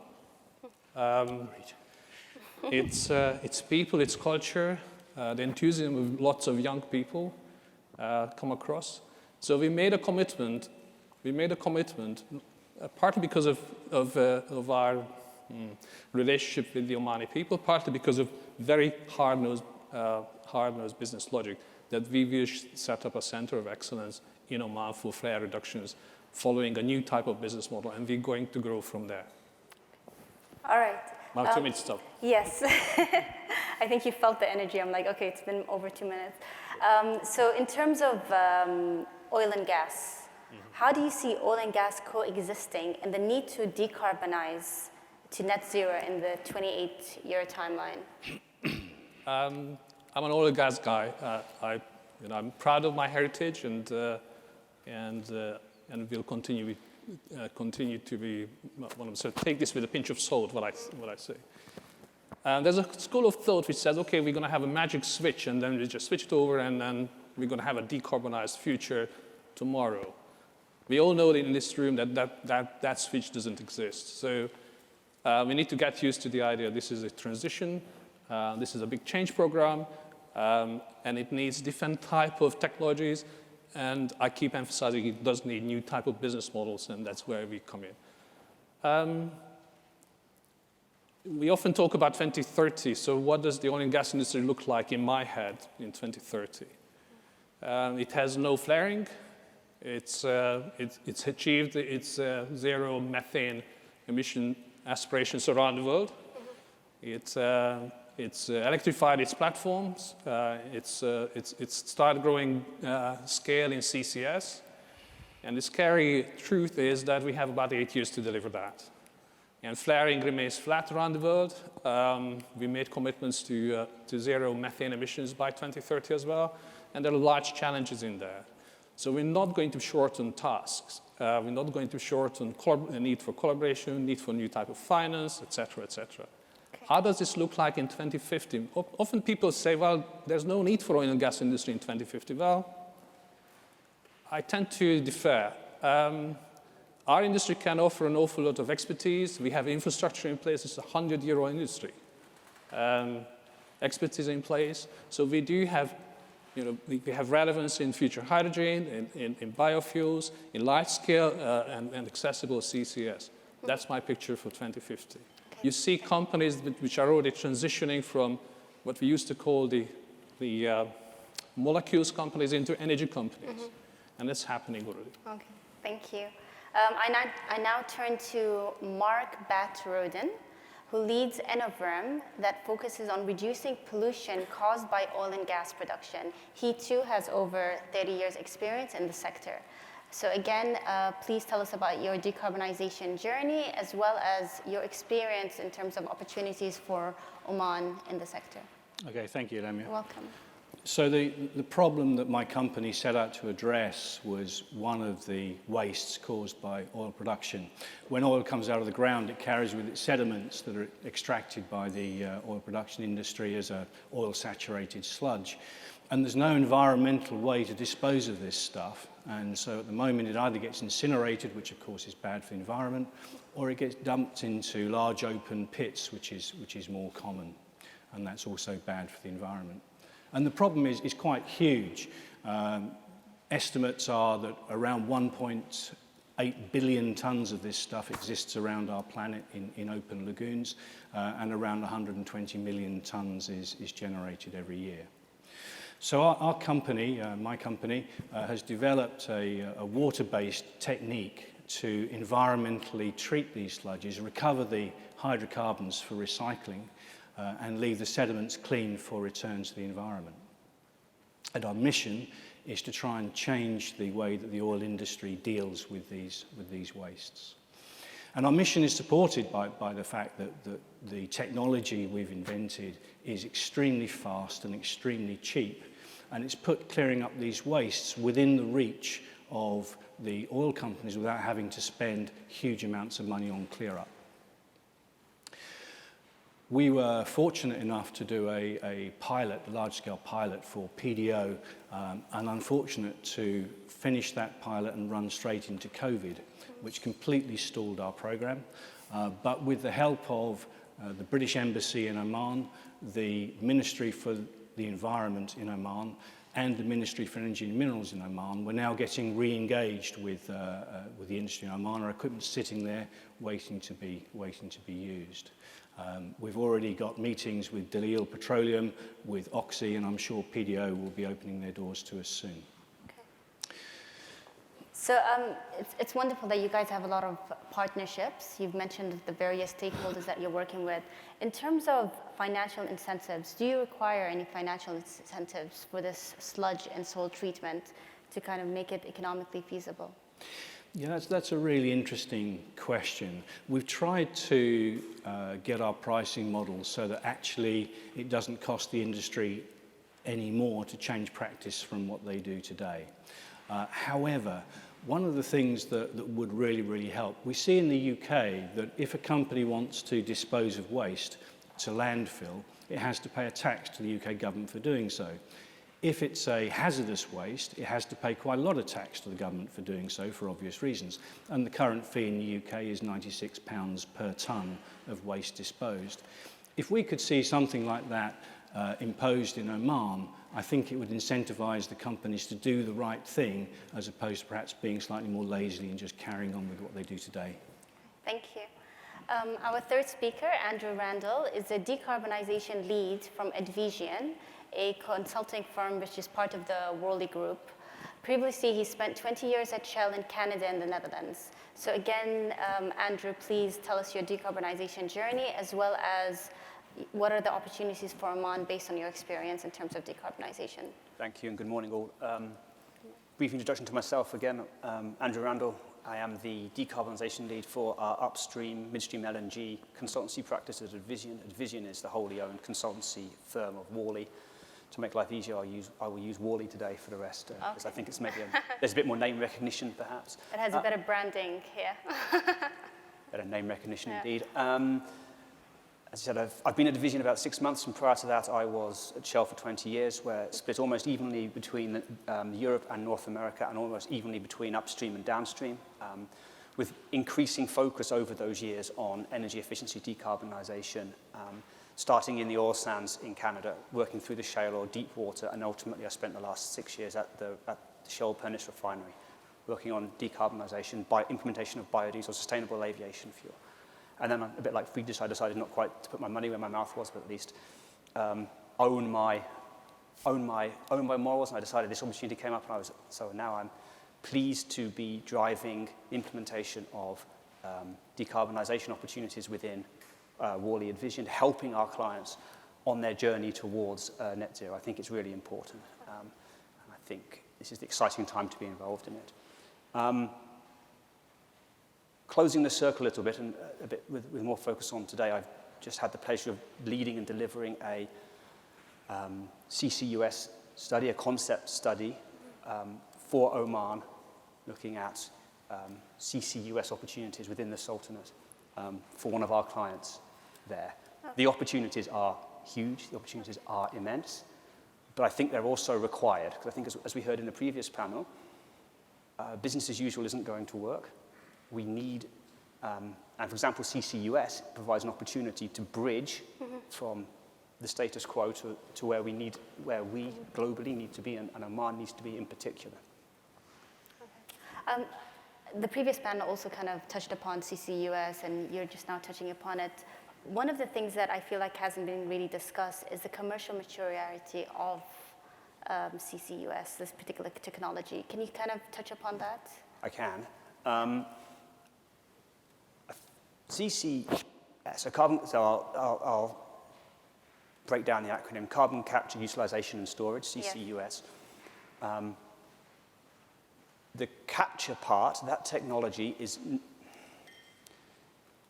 it's not a far step out from existing technologies. They will be quite familiar to people who are engaged in typical oil and gas or industrial applications. And the pace at which the technology is de-risking, and as it de-risks becomes more economically viable, is happening very fast. We're on that curve where it's starting to be deployed at scale more and more across the world. So there's an opportunity there. And there are also the opportunity to take learnings from other locations and, for example, and spin those learnings out through places like Oman as they develop it at pace. So we're not starting from scratch. Where Oman, in particular, has an advantage is we discussed earlier on, or it was discussed, that Oman is blessed with solar and wind resources. Oman is also also blessed with a significant amount of, it has a subsurface resource, it has pore space. And more than that, it has, because, for example, PDO being around for 85 years, it has significantly de-risked pore space. The geology is well understood. So there is an amenable, well understood opportunity to store CO2. So that's also it's not in a location where that is not understood. So I think it's that combination. Oman is in a sweet spot where you have a technology which is maturing at pace, the cost is reducing at pace, and there is a viable source. And then if I may, if I talked about the utilization part, where I think the utilization part is important is if CO2 is used, for example, in enhanced oil and enhanced gas recovery, it's actually a way of monetizing the development of CCS, which then also enables the blue hydrogens and the blue ammonias, and then by delivering more lower carbon hydrocarbon resources, which can then be used to fund other opportunities. Okay. So I think the utilization is important as a step, and by using, and that will then lower the cost of the carbon capture, and then those learnings can then, when we move from the CCUS to the pure CCS, it's sort of it's de-risked at lower cost to the organizations which are deploying the CCS. Oh, thank you. Dr. Juman, she heads Dr. Juman Al-Saqrawi, she heads the decarbonization efforts within OQ, Oman's national energy company that has a strong focus on promoting the energy transition. Prior to this, she was at Bechtel Limited as a project engineer for London's new railway project, Crossrail. You know the new Elizabeth line? Well, she worked on that. So again, Juman, please tell us your decarbonization journey, as well as what are the opportunities for Oman? Sure, thanks, Lamia. I think before talking about OQ's decarbonization journey, I'll quickly touch upon OQ's background, because it's this background that shapes OQ's decarbonization journey. So I'm sure a lot of you know OQ. It's an integrated energy company owned by the government of Oman. We operate actually across the supply chain, so from upstream oil and gas exploration to downstream refining and petrochemicals. We also operate Oman's natural gas grid, which is over 4,000 kilometers long. In addition to that, OQ is a global company, so we have assets located in Oman and externally, as well as obviously we have stakeholders and customers located all over the world. So it's based on this background that we've shaped our decarbonization journey. So what we believe is that OQ should strive not only to basically achieve Oman's decarbonization targets, but it should also strive to achieve science-based targets that a lot of its customers and stakeholders are actually targeting to achieve. Based on this, we've actually developed our first decarbonization policy this year, and this was approved by our board. And in this policy, we've developed we're actually working on developing our decarbonization strategy. We've committed to do that, where we are actually assessing various carbon reduction scenarios, whether that's the 1.5 degree scenario or the 2 degree scenario. The second thing, and I think that has been touched upon by Najla, which is we will plan to deliver decarbonization projects mapped across our pillars.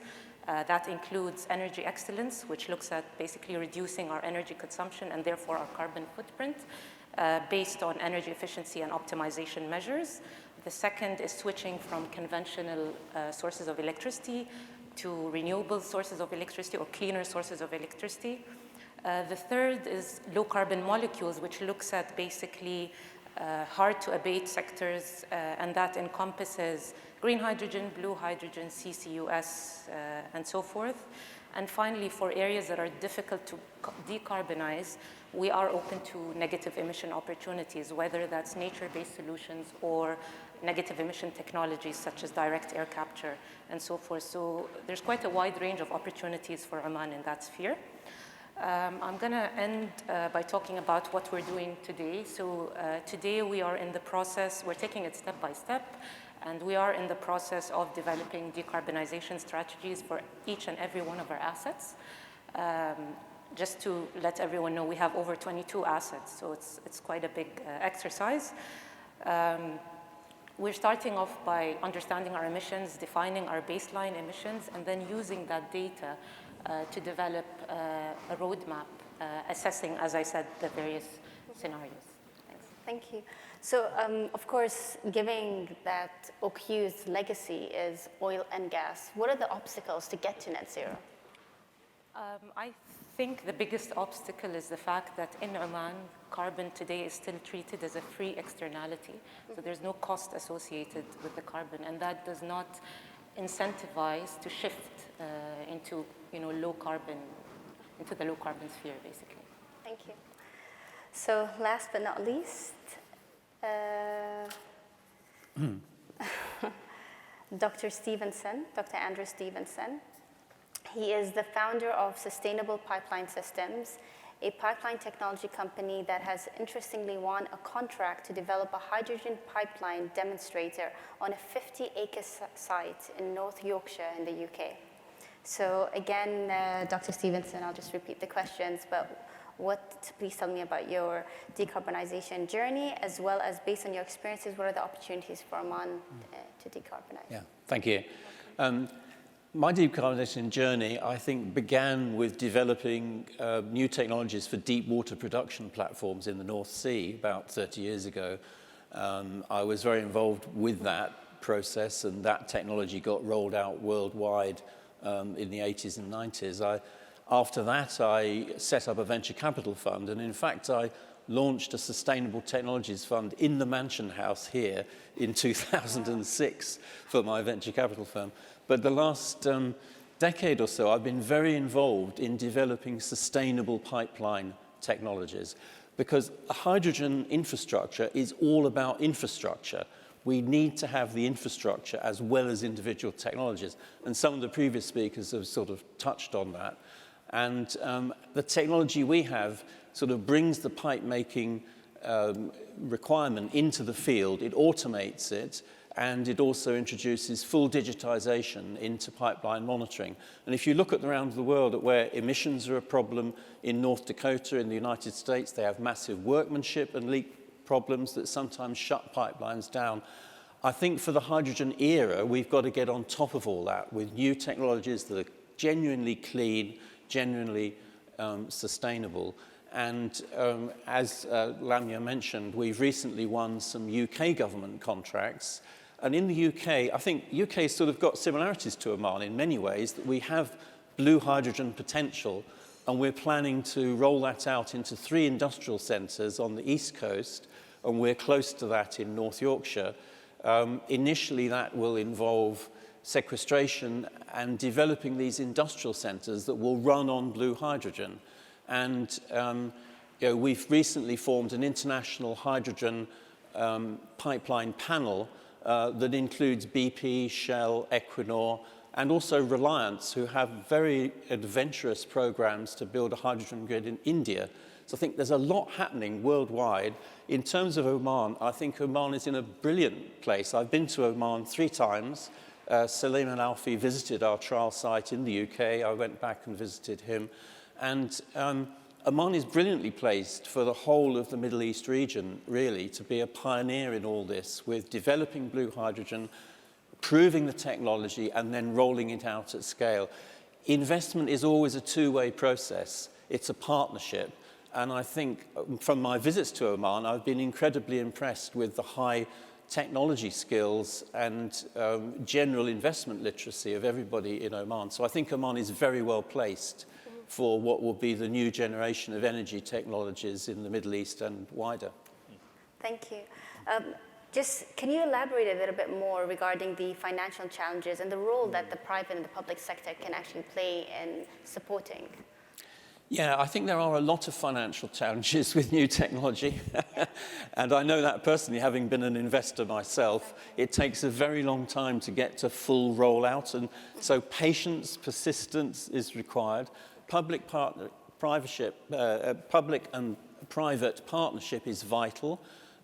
We've received several £million investment from the UK government, as well as, I would say, procurement contracts can be part of the scene, and it could work very well in Oman, where you have sort of a government entity that will look at what's happened at the earlier investment stage and pick it up with kind of pilot projects. That's what the industrial fuel switching program that the UK government has set up is trying to do.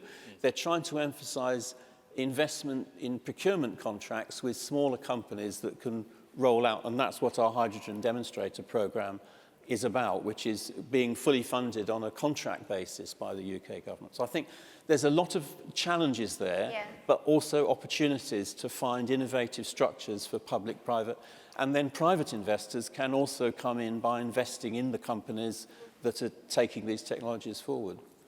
Thank you. Just to kind of keep it more positive and build upon that positive note, Andrew Randall. There's two Andrews on the panel, by the way. We can get confused. Yes. In terms of industrial hubs, do you think that industrial hubs can play a meaningful role in the decarbonization of Oman's oil and gas sector and perhaps even beyond the oil and gas sector? Can you kind of talk about that a little bit? I can. I think not can they play a role, I think they're necessary in general. And the reason I say that is because what the oil and gas, what having clusters, industrial hubs, industrial clusters does is it concentrates, for example, CO2, for example, but it also allows the integration of things like green hydrogen and also then located on the coast, you have all those transportation advantages that were discussed earlier on. But in particular, if I come back talking about something like CCS, what having a cluster does is it means that you have an abundance of CO2, sometimes, which is typically should suggest then that it's cheaper per ton, for example, to capture at those locations.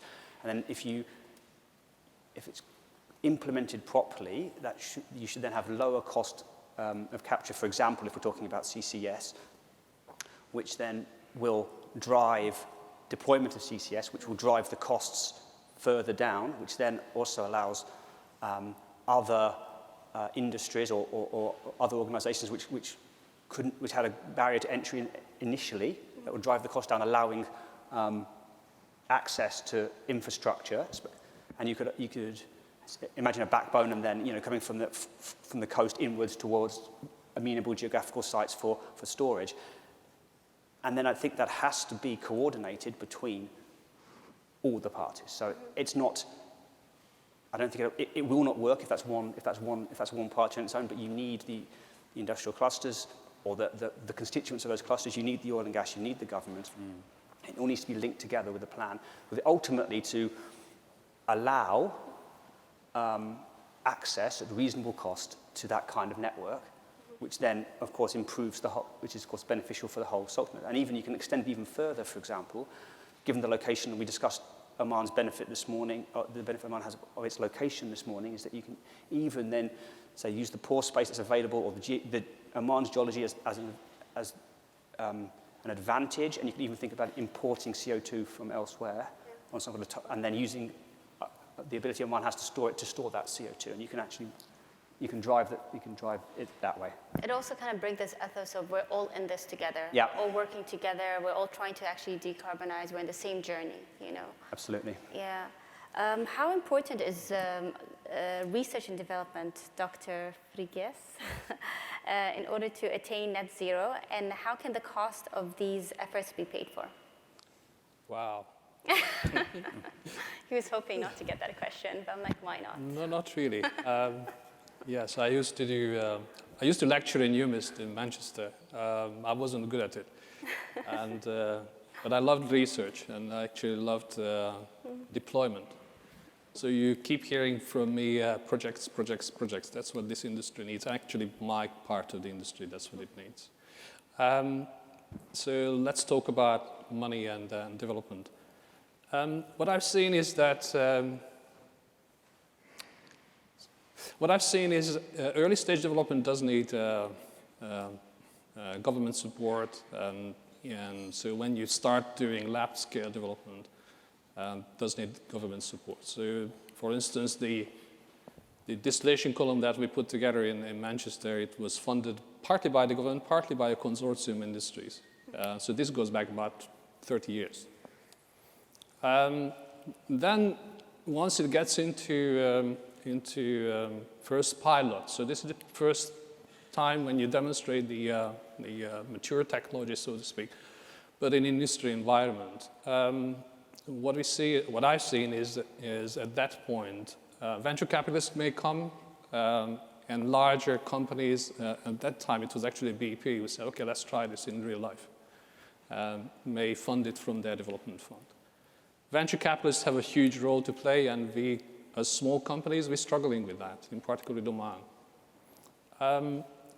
Then when you scale it up, then venture capitalists stay in place, a different breed of capitalists stay in place, but then you attract in also project financing many over the place. And you know, we had numerous discussions with many people in this audience that, in particular for small projects, as Zoe said, in the transition part of the business, it's not that easy to get project finance in place. People want to have your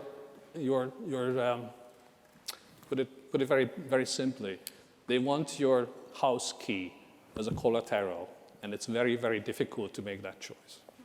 Can I just add to that? Yes, yeah, of course. One of the things I didn't talk about was the opportunity for Oman, but the link here is that Simon Penney this morning talked about UK export finance in terms of facilitating some of the large programs. We've already spoken to UK export finance about what we're trying to do, and they've said that if Oman would agree to clear up its wastes over a period of 3 years, they'd be very interested in funding the capital program. So those sorts of support are available, and they're really, really huge and valuable.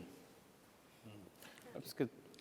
Yeah, of course. Just add something to the research funnel, so to speak, because I think research and development is absolutely vital. It's quite international, but having run a venture capital company myself, it's a funnel, and you have to invest in 100 things to get 2 or 3 things that are really make it on the larger scale. And so I think there's a need for persistence, with an investor hat on. I need to understand I've got to invest in 100 things for 2 or 3 things to work, and that's painful when you start losing money as an investor. But then venture capital firms, and I think in the United States, they've probably understood this best, and we can probably all learn lessons from the Silicon Valley environment. I've co-invested on one occasion with a Silicon Valley investor in a hydrogen project, actually. And I think a lot of it is about the focus you can put on making these things work over usually a decade or so. It's very rare that a new technology will go from just the beginning research stage to large-scale rollout within a decade. And even companies like Google didn't do it in less than a decade. Yeah. So persistence with research is important, venture capital infrastructure is important, and private investors that will take the risk personally as business angel investors are also vital. Yeah. I think this forms a sort of ecosystem that the UK has, the US has better than the UK, and it could also develop in Oman very successfully because you've got a lot of very well-educated people. There is some money around, and this ecosystem needs to develop and evolve. And it's a partnership then, I think, between the UK and Oman can be an excellent partnership where we can all learn from each other. Yeah. So in the same way for Dr. Juman, how important are international partners in procuring technologies to support Oman's decarbonization efforts? Perhaps you can provide some examples of what is it that you guys are doing in OQ. Yeah, I think our green hydrogen projects are a perfect example. So we have 4 green hydrogen projects at the moment, which has been touched upon by the previous panel, but each of these projects come with different international partners, and these partners bring in technologies into Oman based on these projects. And this is a model that we are working on, and this is a model, although it's currently focused on green hydrogen, we plan to extend into other decarbonization projects as well. That's excellent. Matt, I want to ask you a very specific question. I think a few of you here are entrepreneurs, I think 2 or 3 of you in the panel. Of course, you're entrepreneurs. Some of you are registered in Oman. I wanted to understand the process. I wanted to know what were the major challenges you faced when pitching your technology in Oman. That's the first thing. What is your advice on how to make the business environment more seamless based on your experience? Okay. I think coming into Oman, for me, I was lucky because I already knew someone within the PDO organization who helped me in. But in general, it's very, very hard to find your way around. And I'd thoroughly recommend finding a business partner in Oman that can help you and work with you. We're very, very lucky to be working with Ray International, who are a well-renowned group in Oman. The other issue for us has been visas, and I'm really pleased to see that there's a new category of visas for business people entering Oman. That's hugely helpful. In the past, we were coming in on tourist visas and having to leave every 30 days in order to keep our visas current. In fact, we incurred quite a few fines as a result of the process. And then the new office to help investment into Oman. I'm really looking forward to engaging with that office. That looks like a fantastic development. So things are getting easier all the time. That's good. How can we influence policy to accelerate change? Andrew Randall. Yeah, thank you. So to talk directly about policy, but I think one of the policy standards, regulations. I think regulations are the key, especially in an emerging field, which we're dealing with. Mm-hmm. I think regulatory certainty removes risks and increases the ability for people to make investment decisions, because I think then the rules are understood. And I was lucky enough to be working for Shell in Canada when they deployed the Quest CCS project, the first global, the first world large million-ton-a-year CCS project. And there, what worked well was the co-development of the regulations between the industry partners, the provincial government, and the federal government. And I think that it's all back to collaboration, isn't it? But, for example, then that means that the people who are proposing the projects and are funding understand what needs to happen, what they need to comply with, and it also helps, it's one less risk that needs to be managed as the project, once those rules are understood. And it's happening quite. The trick is to get it right at pace, and that's not easy. Mm-hmm. But for example, I think regulations is a place where we could, which is an extension of policy, isn't it? Is a place where we could help. Thanks, Andrew. Do you want to add to that? If I can. Yeah, of course. I just want to join Andrew. I think, in my experience, there's a place for everything in regulations. So there's a place for standards. Sometimes you have to start with that. In particular for new installations when you're not yet set up, the targets are not set up, but you know that you're heading for zero emissions, therefore you would want to set standards for that. And there are then the incentive schemes and what have you not. I was involved with a number of them, in particular in the Middle East, and what I learned from them is make it practical. And think in terms of how this is going to be received at the implementation end. And just like doing business, flare reduction business out of an office is almost infeasible. I think regulators can do a lot of favors to themselves if they involve experts in the industry. Thank you. From a societal perspective, so of course we've talked about governance, regulation, so on and so forth. We talked about the environment, decarbonization, but the social aspect we tend to forget, and it's one of the main pillars when we talk about sustainability. So of course here we're doing all these measures in order to cut our carbon emissions, but how does this affect people's lives in terms of their livelihoods, their costs, and how do you kind of mitigate it and balance it when you're working? I know that this is one of those that you did not expect, but I'm throwing it in there. I think education is absolutely key, and may I say female education as well, because we have a nice sort of balanced situation here, and I've always been very impressed with Oman and the emphasis they put on women's education in engineering. And I think that the societal aspect, if you've got a balanced, harmonious society, then these new economic and more advanced sort of prosperities can occur. So I think education is very important at every level. There's education at obviously university level, but postgraduate level, and then the opportunity to be involved in small companies with new technology is also an education process. So, I mean, if you say society, I would say probably the educational spectrum between advanced education, early stage new projects, and opportunities for young people. Okay, so the education is obviously for the people that are below, let's say, the age of, the younger, but also awareness. Below the age of 100. Yes. I don't know, I was thinking about the younger generation, but the mean average age of this country, of Oman, is like 25, yeah? So I think, yes, we do have an opportunity there in terms of education, but I think it's also important for us to do more engagement. So, Yes. The international companies, the local companies, to do more engagement for people to understand what is ESG, what is decarbonization, what does that actually mean, So that's just kind of advice to all I think out exchange programs working in different places. And that's also very good.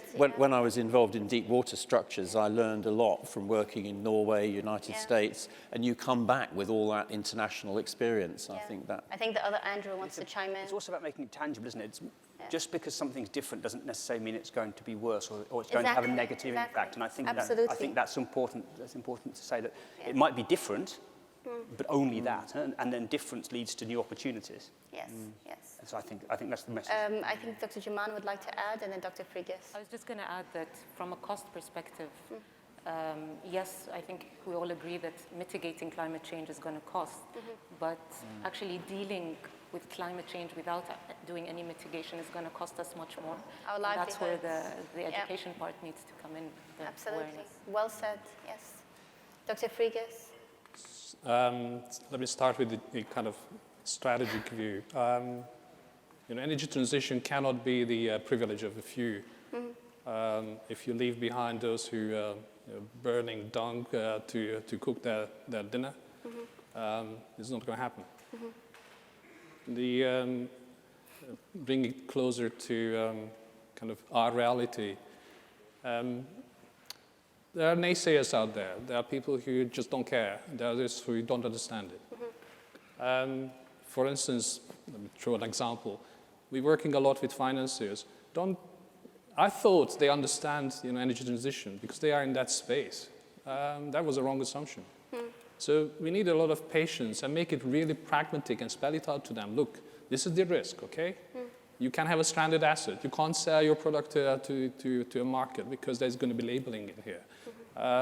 You will not have an investor, so your money at risk. And we are here to actually de-risk that place as well as create value.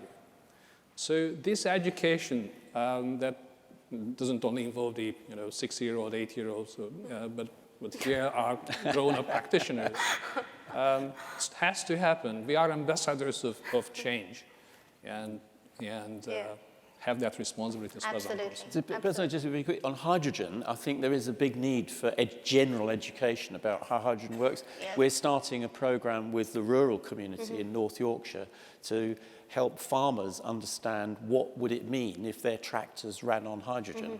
And that's sort of part of our sort of end-to-end program with the UK government. So I think hydrogen is going to introduce a lot of questions in the mind of the public. Well, how safe is it? How does it work, etc. So. I'm just going to rope in Matt. Okay. What role should Oman be playing in terms of leading or following in the decarbonization efforts?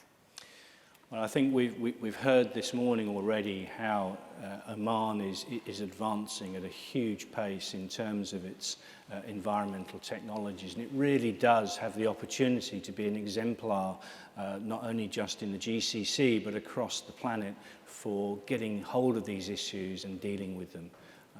The advancement from Oman is just huge, and they really should be shouting about it. Andrew Randall, would you like to add to that? No, I think Oman's already leading, isn't it? I'm not sure. I'm not sure there's no discussion about leading or following. It seems that Oman is already fully leading in this space, and long may it continue. Yeah, Dr. Jaman. I think Oman is in a unique position in the sense that it has more renewable energy than it needs, and so it can definitely play a role in decarbonizing not just its own industries and assets, but being a net exporter and decarbonizing other areas in the world as well. So. Absolutely. Yes. Yeah, I think export of hydrogen is a very big opportunity for Oman, and it's important. It's probably less likely that the UK would export blue hydrogen. It would be more likely to use it in internal industrial centres, but to have all the infrastructure that you can really show how hydrogen can be exported on a commercial large scale, I think is a huge opportunity for Oman.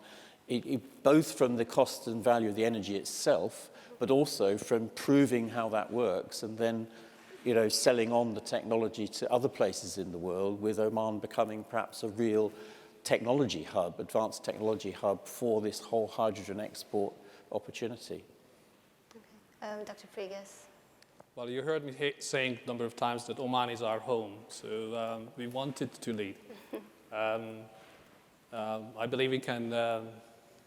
So Oman has great vision. It's got great people. We come across people in government who are more industrialists and make decisions faster than I ever seen in any other government, which is fantastic. But then, of course, there are systems in place that are not so fast moving. My vision for Oman in the next 5-10 years is that we will have flare reduction as a center of excellence for the whole world, rolling out a new type of business model, and then we just knock it out and do it. Neighboring business is methane reductions, methane leak reduction. To start with the stuff which is already there and being burnt or being wasted. We talked a number of times in this panel, the human capital is in there, that is there. I believe taking young graduates and working them through the schools of small projects, small companies like ourselves, gives them tremendous opportunity to grow and grow really fast. The technical part, abundant sources, and when you share the questions to me, I put one word down. Oman has got tremendous opportunities. It's a matter of picking the one that you want to shine on. Yes, absolutely. That's it. Yeah, thank you. On that note, we've come to the end of the session. I'd like to thank everyone for your attention, and for those of you that are on your phones as well, thank you very much. But I'd also like to give a special thank you to Sarika Breeze, who has been absolutely amazing. Bravo.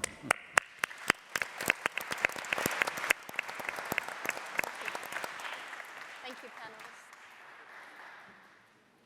Great. Thank you, Lamia, for chairing that so well.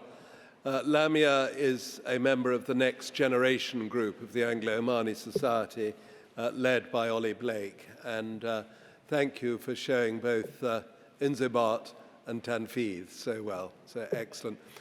Sarika Breeze is the heroine of this event, and I want to thank her properly at the end. But before we come to that, I want to introduce Joaquin Oliveira, who's the Senior Vice President for Finance in the Gas and Alternative Energies Group at the artist formerly known as British Petroleum, formerly known as Beyond Petroleum, now known as BP PLC. Joaquin.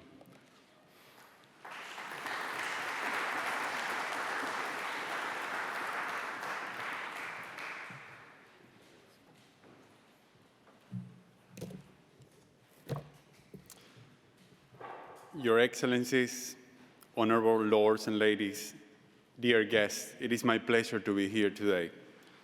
Thank you for the kind introduction, Sir Gerard Cooper's call, and thank you to His Excellency Abdul Salam Al Mushiri and His Excellency Qais Al Yousef for the opportunity to speak here today.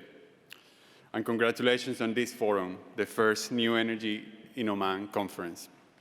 It is great to see people face to face again after we spent 2 years behind a computer, and to experience gatherings in remarkable venues like this one, the Mansion House, in the heart of the City of London, a long-established champion of UK finance and investment. As I was preparing for this speech, it was fascinating to me to think that during World War I, Lord Wakefield, the founder of BP's lubricant business, Castrol, stood where I am today during his tenure as Lord Mayor in 1915. And yes, in BP, we're very proud of our long history. But we're very proud, especially of our history with Oman, a partnership almost a century in the making, that started between Oman and BP's founder, William Knox Darcy, in 1927, a partnership to explore and provide energy fueled by optimism and respect, and a partnership that has deepened over time. This includes what I call the jewel of the crown in this partnership, which is Block 61. Block 61 is home to the Hassan and Ghazeer fields deep in the Omani desert, with an estimated 10.5 trillion cubic feet of recoverable reserves. Hassan and Ghazeer are some of the largest tight gas fields in the Middle East. A site now the size of the Greater London, where we produce 1.5 billion cubic feet a day, which is a third of Oman's gas supply. We have the capacity to do more, and our success in Block 61 has stimulated further tight gas exploration and investment in the country. Today's discussion is about the future of energy, a subject I'm very passionate about. It is about how we can come together to deliver new energies in Oman. The world needs more low-carbon energy, energy that is affordable, energy that is secure and reliable. The recent extreme weather events that we experience here in the UK and in Oman, and also the global political and economic uncertainty, has reminded us that energy security cannot be taken for granted, even in mature and established markets. So what can BP share from our long history of working in partnership with Oman? What opportunities do we see on new energies? And how can we deliver those together? Well, those of us gathered here today already know of Oman's strategically advantaged location, its exemplary foreign and trade relations in the Middle East and internationally, and the long-standing special friendship between Oman and the UK, which is very evident here today. Over the past 50 years, Oman has rapidly modernized its infrastructure, advancing mobility, increasing investment in utility networks, telecommunications, digital technology, and more. It is very impressive. Mature and consistent legislation on fiscal terms have nurtured a competitive energy sector with multiple international and national companies active in the market, enabling corporate governance, transparency, and a strong regulatory environment. And throughout my conversations with His Excellency Saleh Al Yousef at BP's headquarters recently, I felt firsthand the innovation and sophistication of the Ministry of Energy and Minerals. Vision 2040 sets a clear roadmap for reform and diversification, and as Oman takes action, the financial, legal, and organizational reforms are impacting the economy in a very positive way. As an example, take the modernization of the market entry procedures by the Minister of Commerce, Trade, and Investment Promotions, all stimulating diversification and creating opportunities that enhance workforce and local service providers. In my global role in BP, I'm very lucky and humbled to work with people all over the world, from Australia to the Middle East to America. And what was very clear to me during my recent visit to Muscat last month was the unquestionable strength of Omani talent. I spent a week and I met some extraordinary people. This is the talent that is safely maintaining world-class plant reliability at Block 61 at 99.9%.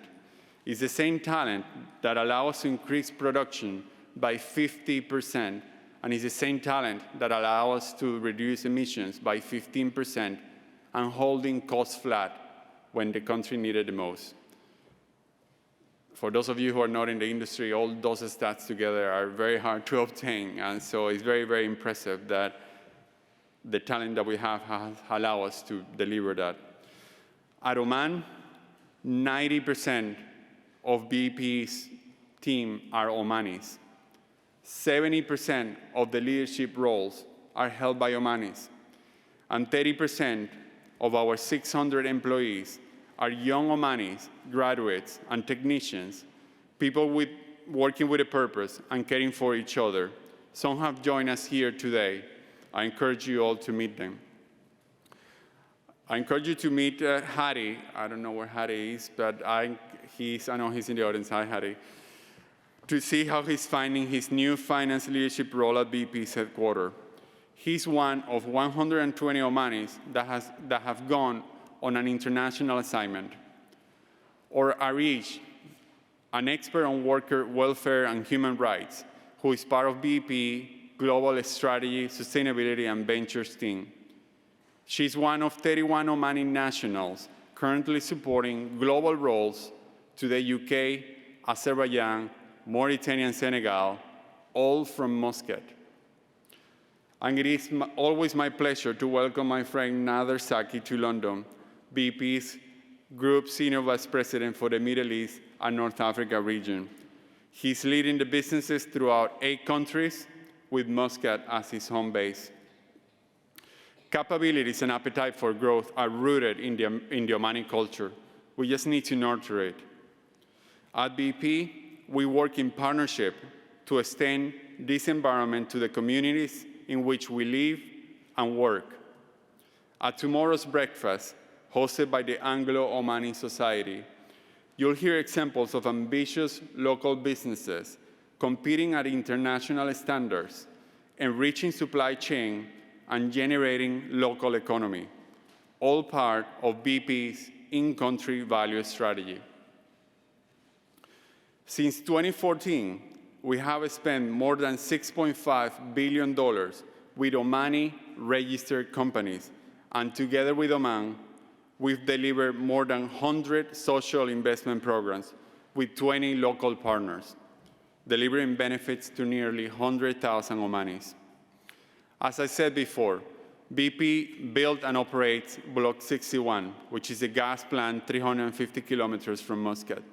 We delivered this in 7 years with cost discipline and ahead of schedule. At its peak, it created jobs for more than 10,000 people.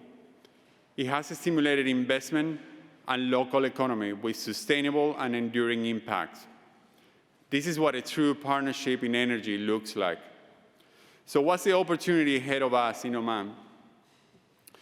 Well, energy demand is shifting and increasing across the world, as a lot of the panelists have said before, as populations grow and continue to grow. And among all the trends, there are 3 that stand out to me that we will see play out over the next 2 to 3 decades. Number 1, the world still needs oil and gas. The oil and gas consumption is declining, but it is still important in providing affordable and secure energy. Number 2, renewables and electrification are expanding rapidly.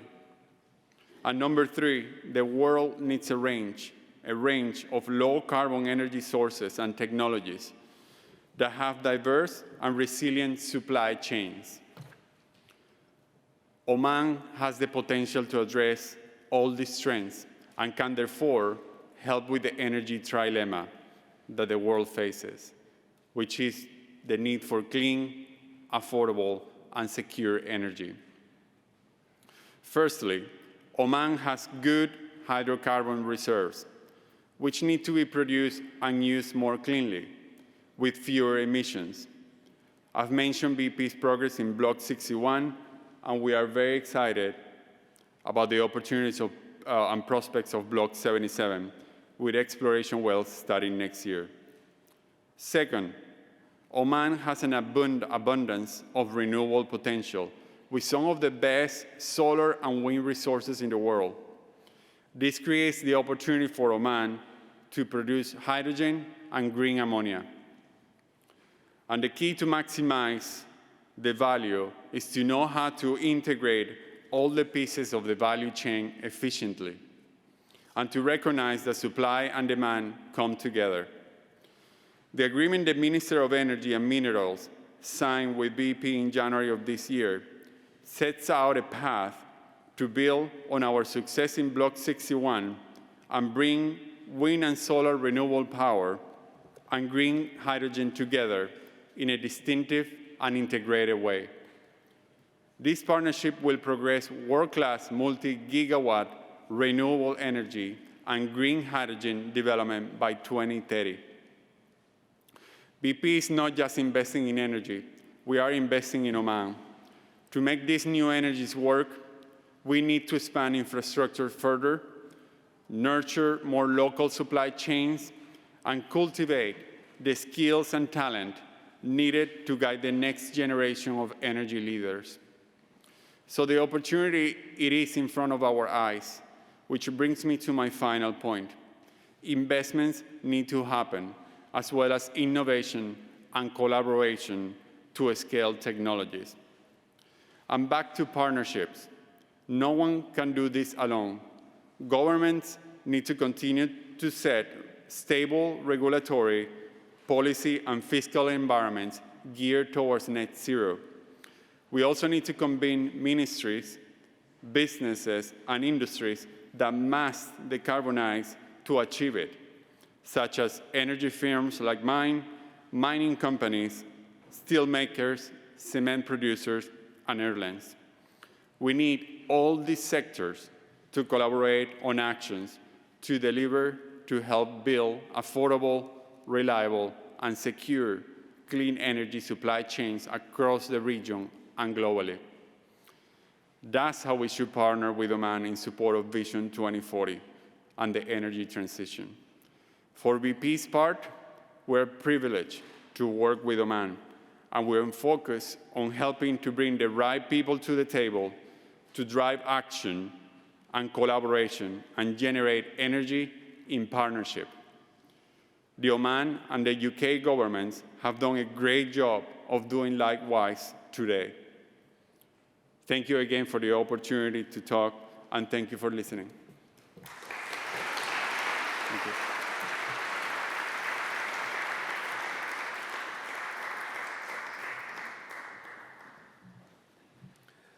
Thank you, Joaquin, for that massive vote of confidence in Oman on behalf of one of the world's great energy companies. Thank you so much. Now, all of you in this room know that wonderful moment when your magnificent 787 Dreamliner of Oman Air finally leaves Emirati airspace and starts the descent down the coast to our beloved Muscat. You look out of the windows on the right and you see the twinkling lights. You think of dinner with Andrew Long or with Shawkia Sultan and look ahead to seeing your friends in that beloved place. And that's the stage of the conference we've reached now, because we have two Omani friends to finish this morning's procedures. First, someone who's already been introduced to us, but in the course of the morning has been rebranded. When you first met her, she was introduced by the minister as Arwa Al Balushi. But ladies and gentlemen, there's a new tribe in Oman today, Al-Istithmariin, the investors. And it is Arwa Al-Istithmari, the new head of investment at the Omani Embassy in London, that I invite to speak to you now. Arwa.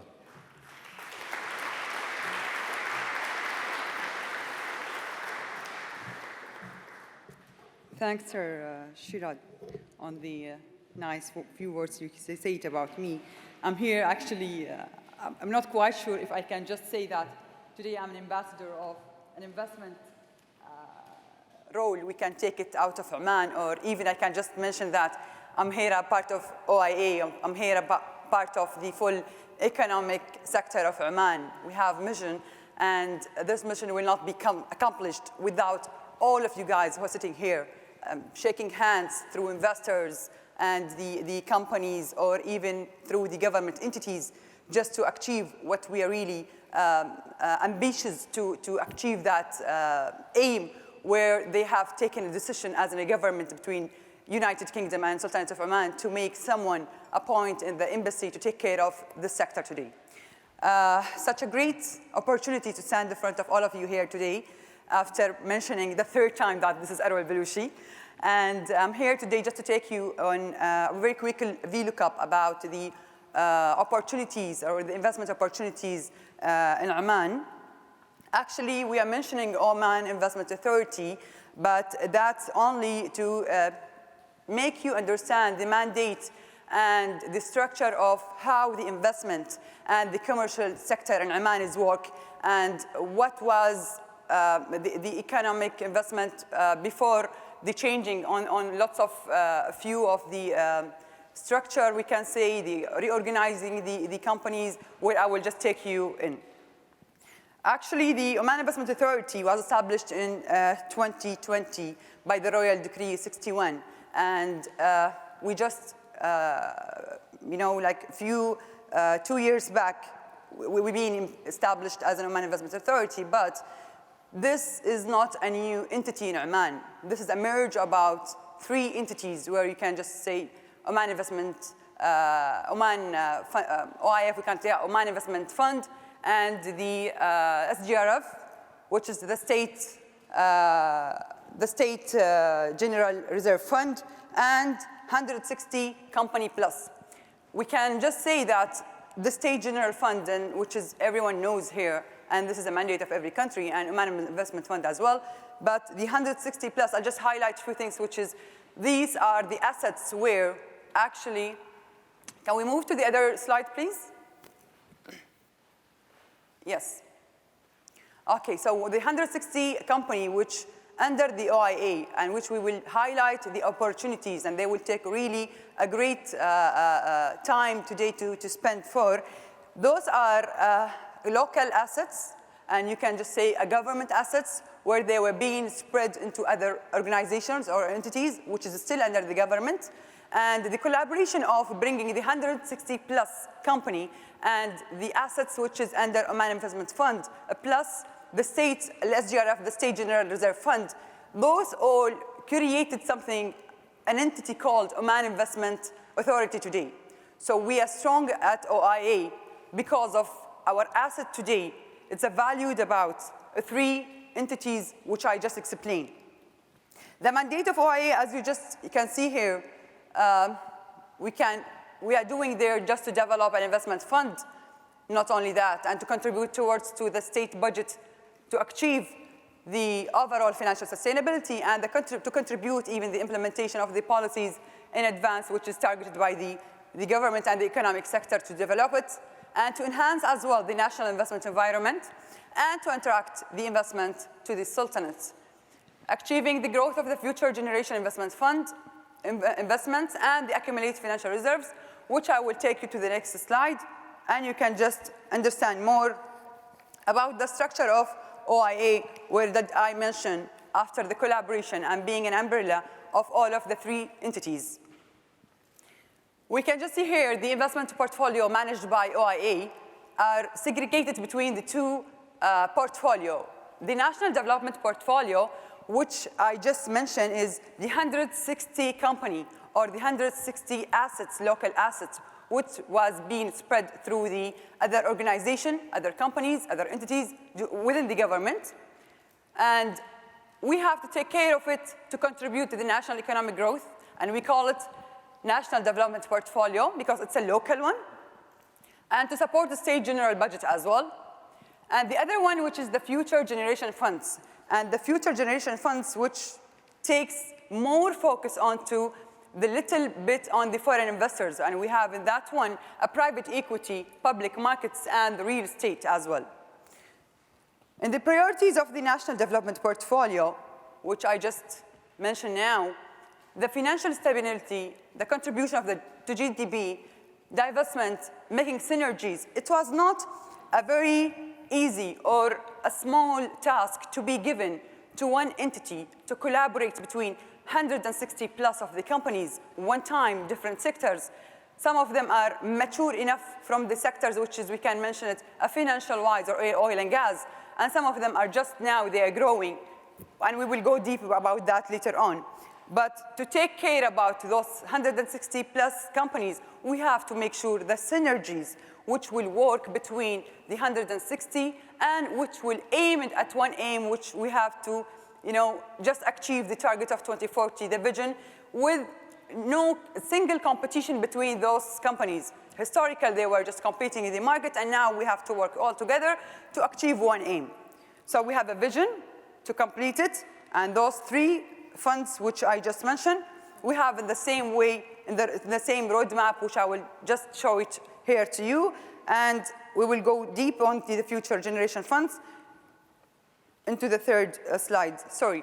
So into the 2nd slide, local investment in various sectors, those are the sectors where we diversified and segregate I will not keep repeating the 160 because we are one step ahead now, and we have 160 plus the Oman Investment Fund plus the SGRF investment.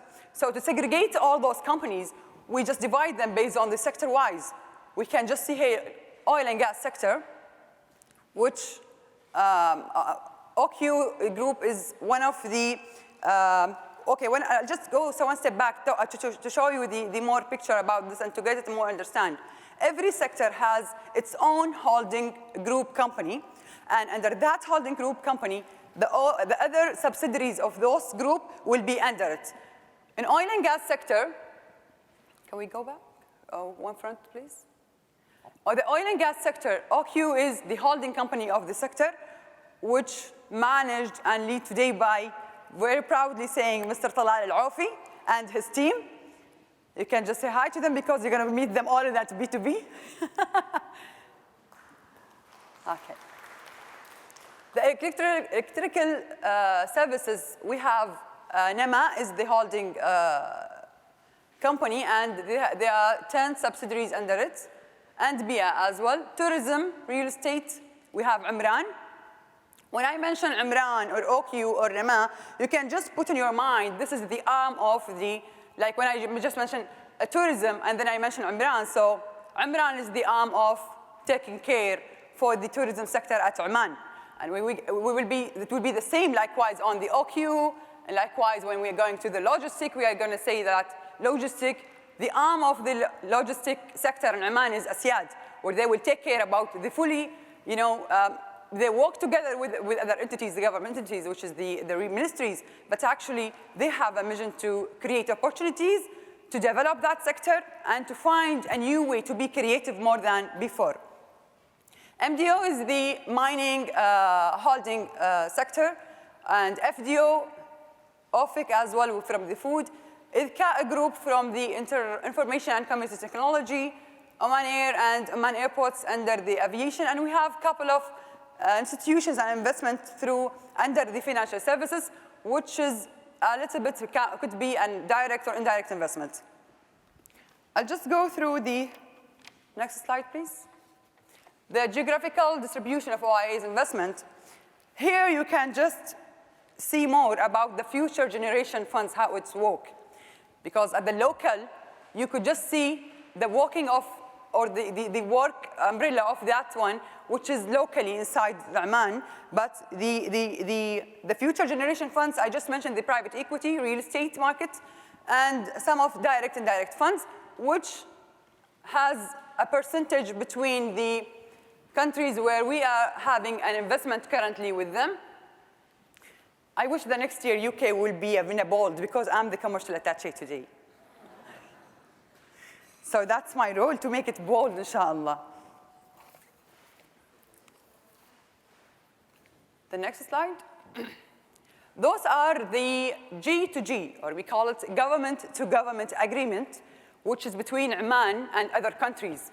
We can there are now 7, inshallah, by the next meeting or the next ceremony for the next year will be more than that. And in center of it, I can repeat now, my loyalty, the new loyalty is UK.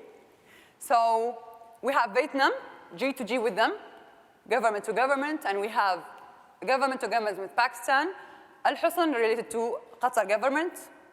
We have with India government, Uzbekistan, Spain, and Brunei. Those G2G actually did not specify exactly the sector where they work in.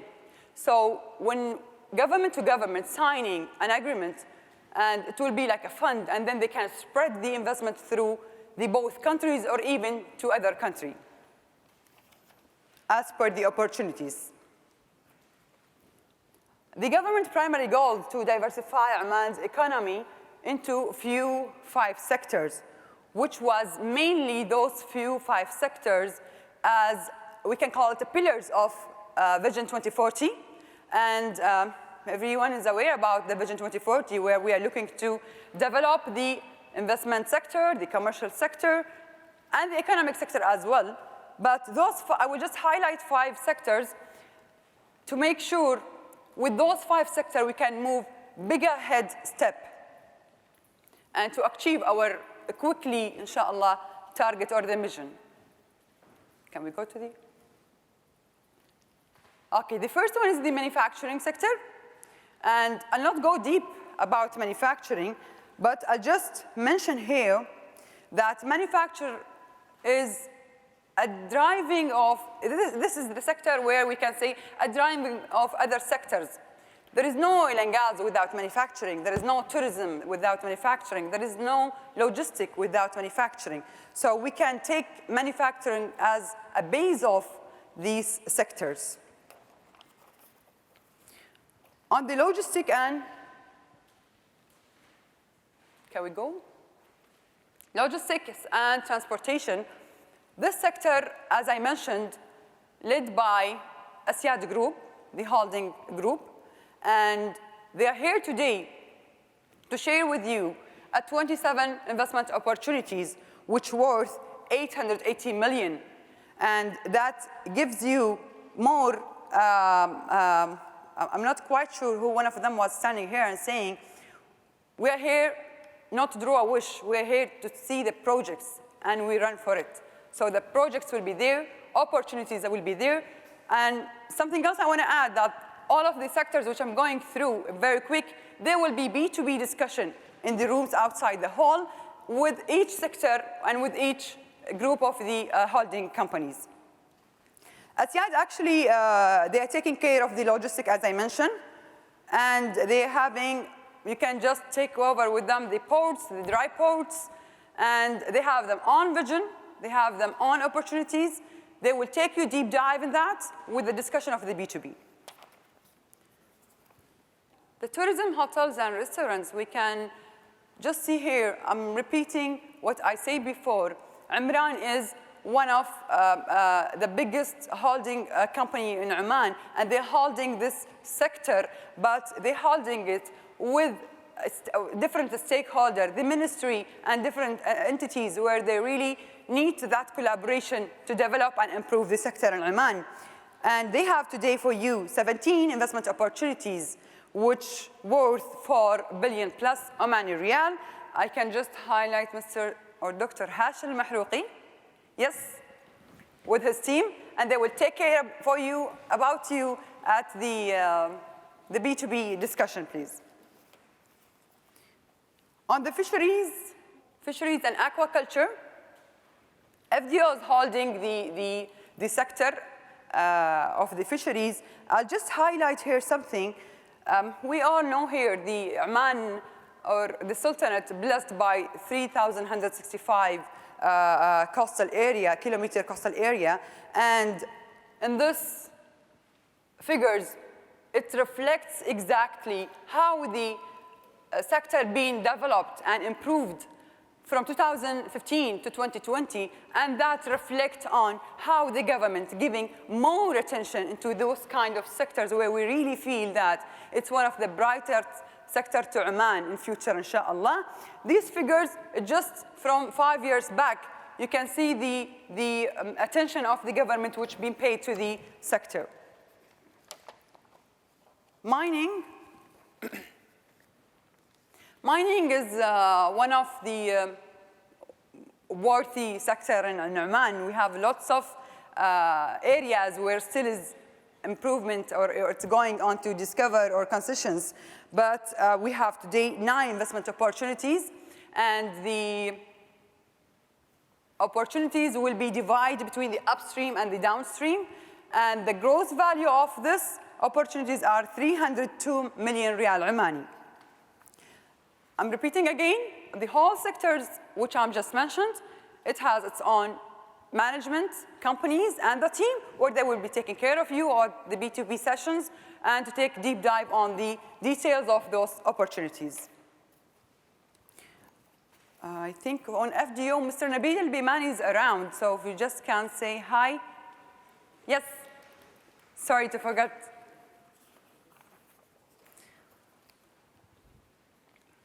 Yep.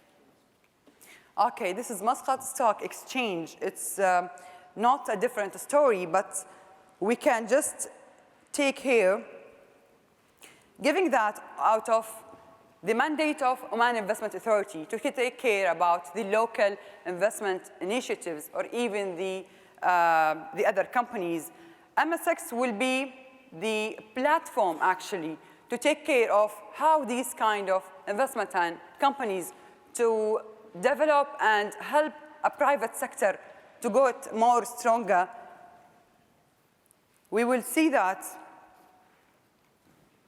the MSX strategic objectives and initiatives, these are not really different than the objectives of Oman Investment Authority. And there will be, you can just feel there is a gray understanding between the two things which I just mentioned, the national future portfolio and the MSX strategic objectives, because those babies which is with us now, once it will get mature, they will be here. And there is a plan called a privatization plan, which will take those companies to move on to the Muscat stock market or the exchange. And the plan, I'll just show you, can we go? The 5 years privatization plan. I'll just highlight one thing here, where the main sector to be privatized is oil and gas due to its maturity. And that's actually based on, you know, one of the main sectors taking the full effort of developing the economic in Oman right now. And the total, we can say, expected to proceed exceeding by USD 2.5 billion. And the total proceed privatization estimated about 5 billion for the 5 next year from total different sectors which I mentioned them, or even the rest of the sectors which held by OIA. Next slide, please. We can here just see the sector-wise in Muscat Stock Exchange right now, and the privatization plan, which will be taking place as per the plan of the 5 years plan. You can see the oil and gas sector is taking the bigger pie here, and the biggest stake, and I'll just go through the total proceeds per sector. You can see the lowest, which is the fisheries. Total proceeds per year, which is from 2022 to 2026, and we have a very big effort to be paid in this year. And inshallah, it will be for the last quarter of this year. Thanks a lot for your attention. I'll just mention, I'm again saying that to take the fruitful of those opportunities and the sector-wise, you have to, as I mentioned, the people who are around the tables here are the CEOs, along with them teams. They are ready to take you in a deep dive discussion with the opportunities, with other agreements where you are having, just taking a clue about it. And at the same time, I would like to thank His Excellency Qais Al Yousef, Her Excellency Asila, to take care and to really pay big effort to make this event great and succeed. We can just see it. We can feel it today. After all, what we was like it's a strike today, and we might not get a good number of audience. At the same time, I would really thank and send my regards to the Anglo of Omani Society, held by the full team here. I cannot mention even names because I'm being one of the family now. And I have to give a thanks to Omani British Friendship Association. They are playing big role to make those companies and those investments without mentioning a ministry or Oman Investment Authority or different entities. We are here to make the future economic sector in Oman to be more bright, to collaborate between UK and Oman, and to strengthen the historical relationship. Thank you, and thanks a lot.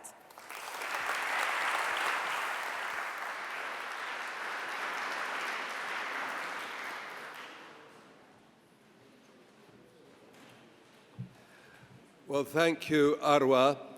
And you see from that presentation the huge responsibilities that His Excellency Abdul Salam al-Murshidi has with his empire and working alongside the Minister of Commerce, Industry and Investment Promotion. We're so lucky to have both of you here today. We now come to the final event of the morning, and as so often, we've kept the best till last. My friend, my colleague, my companion, the successor of Maqbool, a worthy successor, Saleh Zakwani, the new head of the Oman British Friendship Association. The clue is in the name.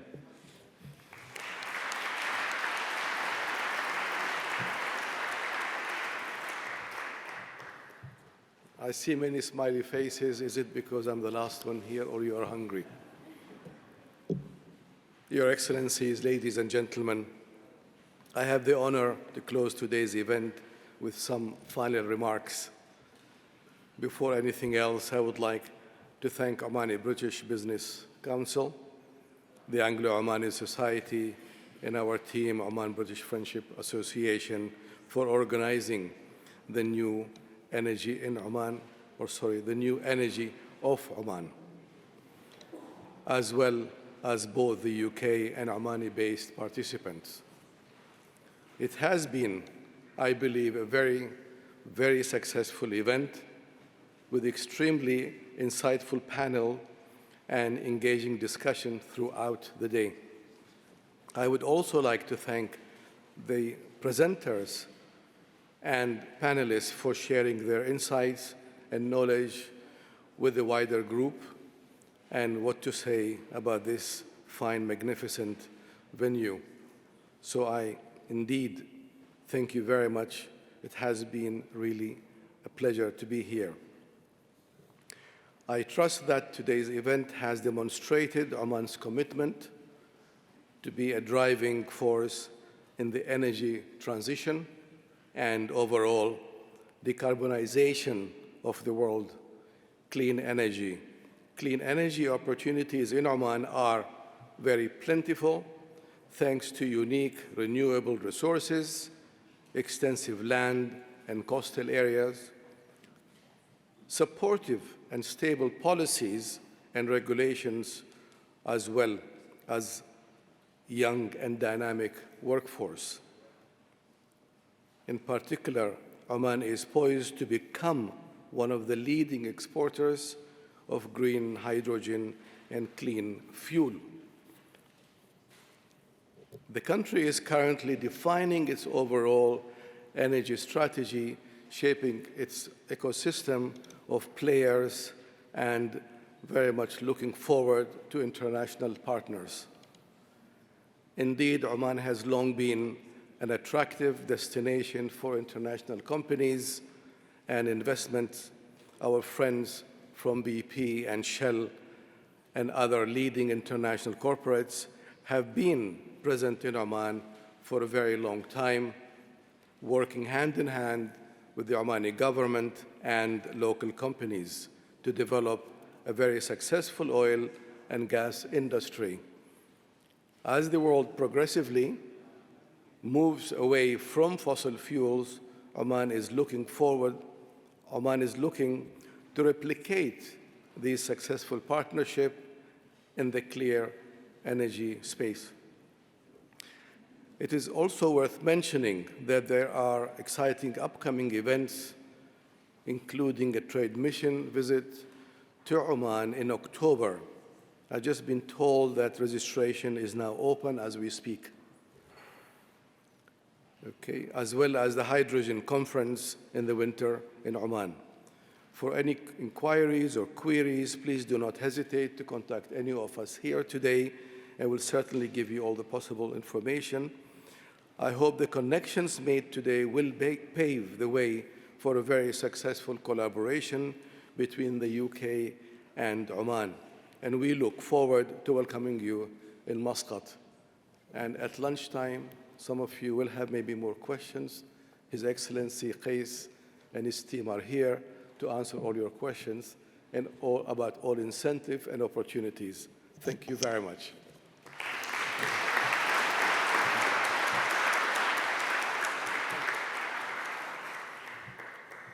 Good. Well, my lords, ladies and gentlemen, that brings the formal part of the conference to an end. And thank you, Saleh. Thank you, ministers. Thank you to the whole team. Now, organizing this amazing event, which has more than outdone one from the Nejd, which took place here a few weeks ago. I'm very glad to see that the Omanis present far outnumber the people present at that conference. So it's a real triumph for Oman, a vote of confidence, a show not just of affection for Oman, which is here in abundance, but also respect for Oman as a serious economic partner, particularly in the energies of the future. Now, the work for this conference has been a team effort, led by Richard Stanford, the new chair of the Anglo-Omani Society, who will be your host this evening, Chris Breeze, who represented the other great global oil company or energy company in Oman for many years, the Ollie Blake, who is here, who has been the sort of brigade major of the operation and is my deputy on the Oman British Business Council.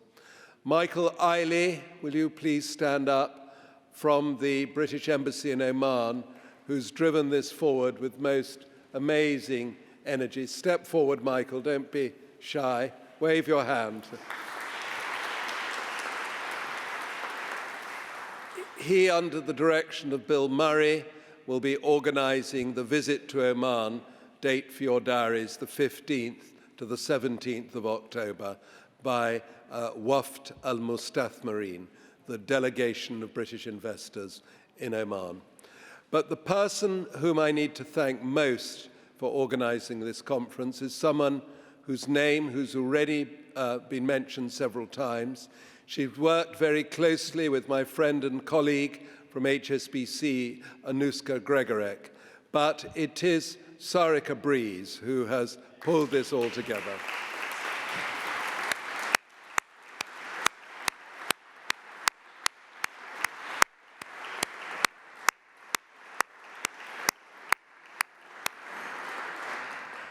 When I worked in the diplomatic service, I always knew that the best conference organizers, the best protocol officers, were those who were always worrying 3 steps ahead and never relaxed. And Sarika has kept the show on the road.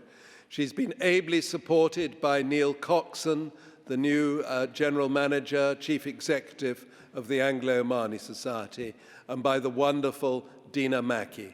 So thank you to all of them for a great triumph today. You're now free to have lunch. Those of you who've stayed this long are entitled to a pass to what BP would probably call Block 34 in Sackville Street, number 34 Sackville Street, for the annual celebration tonight of Anglo-Omani friendship. 6 o'clock, Block 34, Sackville Street. Apply to Anuska if you haven't already got a ticket. While you're going to lunch, there's going to be a special sideshow on the stage, a late-breaking sideshow, the signing of an arbitration agreement between the British Arbitration Centre and the Oman Arbitration Centre. So that will take place on stage, but you're now free to go to lunch, to network, and to reconnect, if not this evening, in October, in our beloved Oman. Thank you all for coming.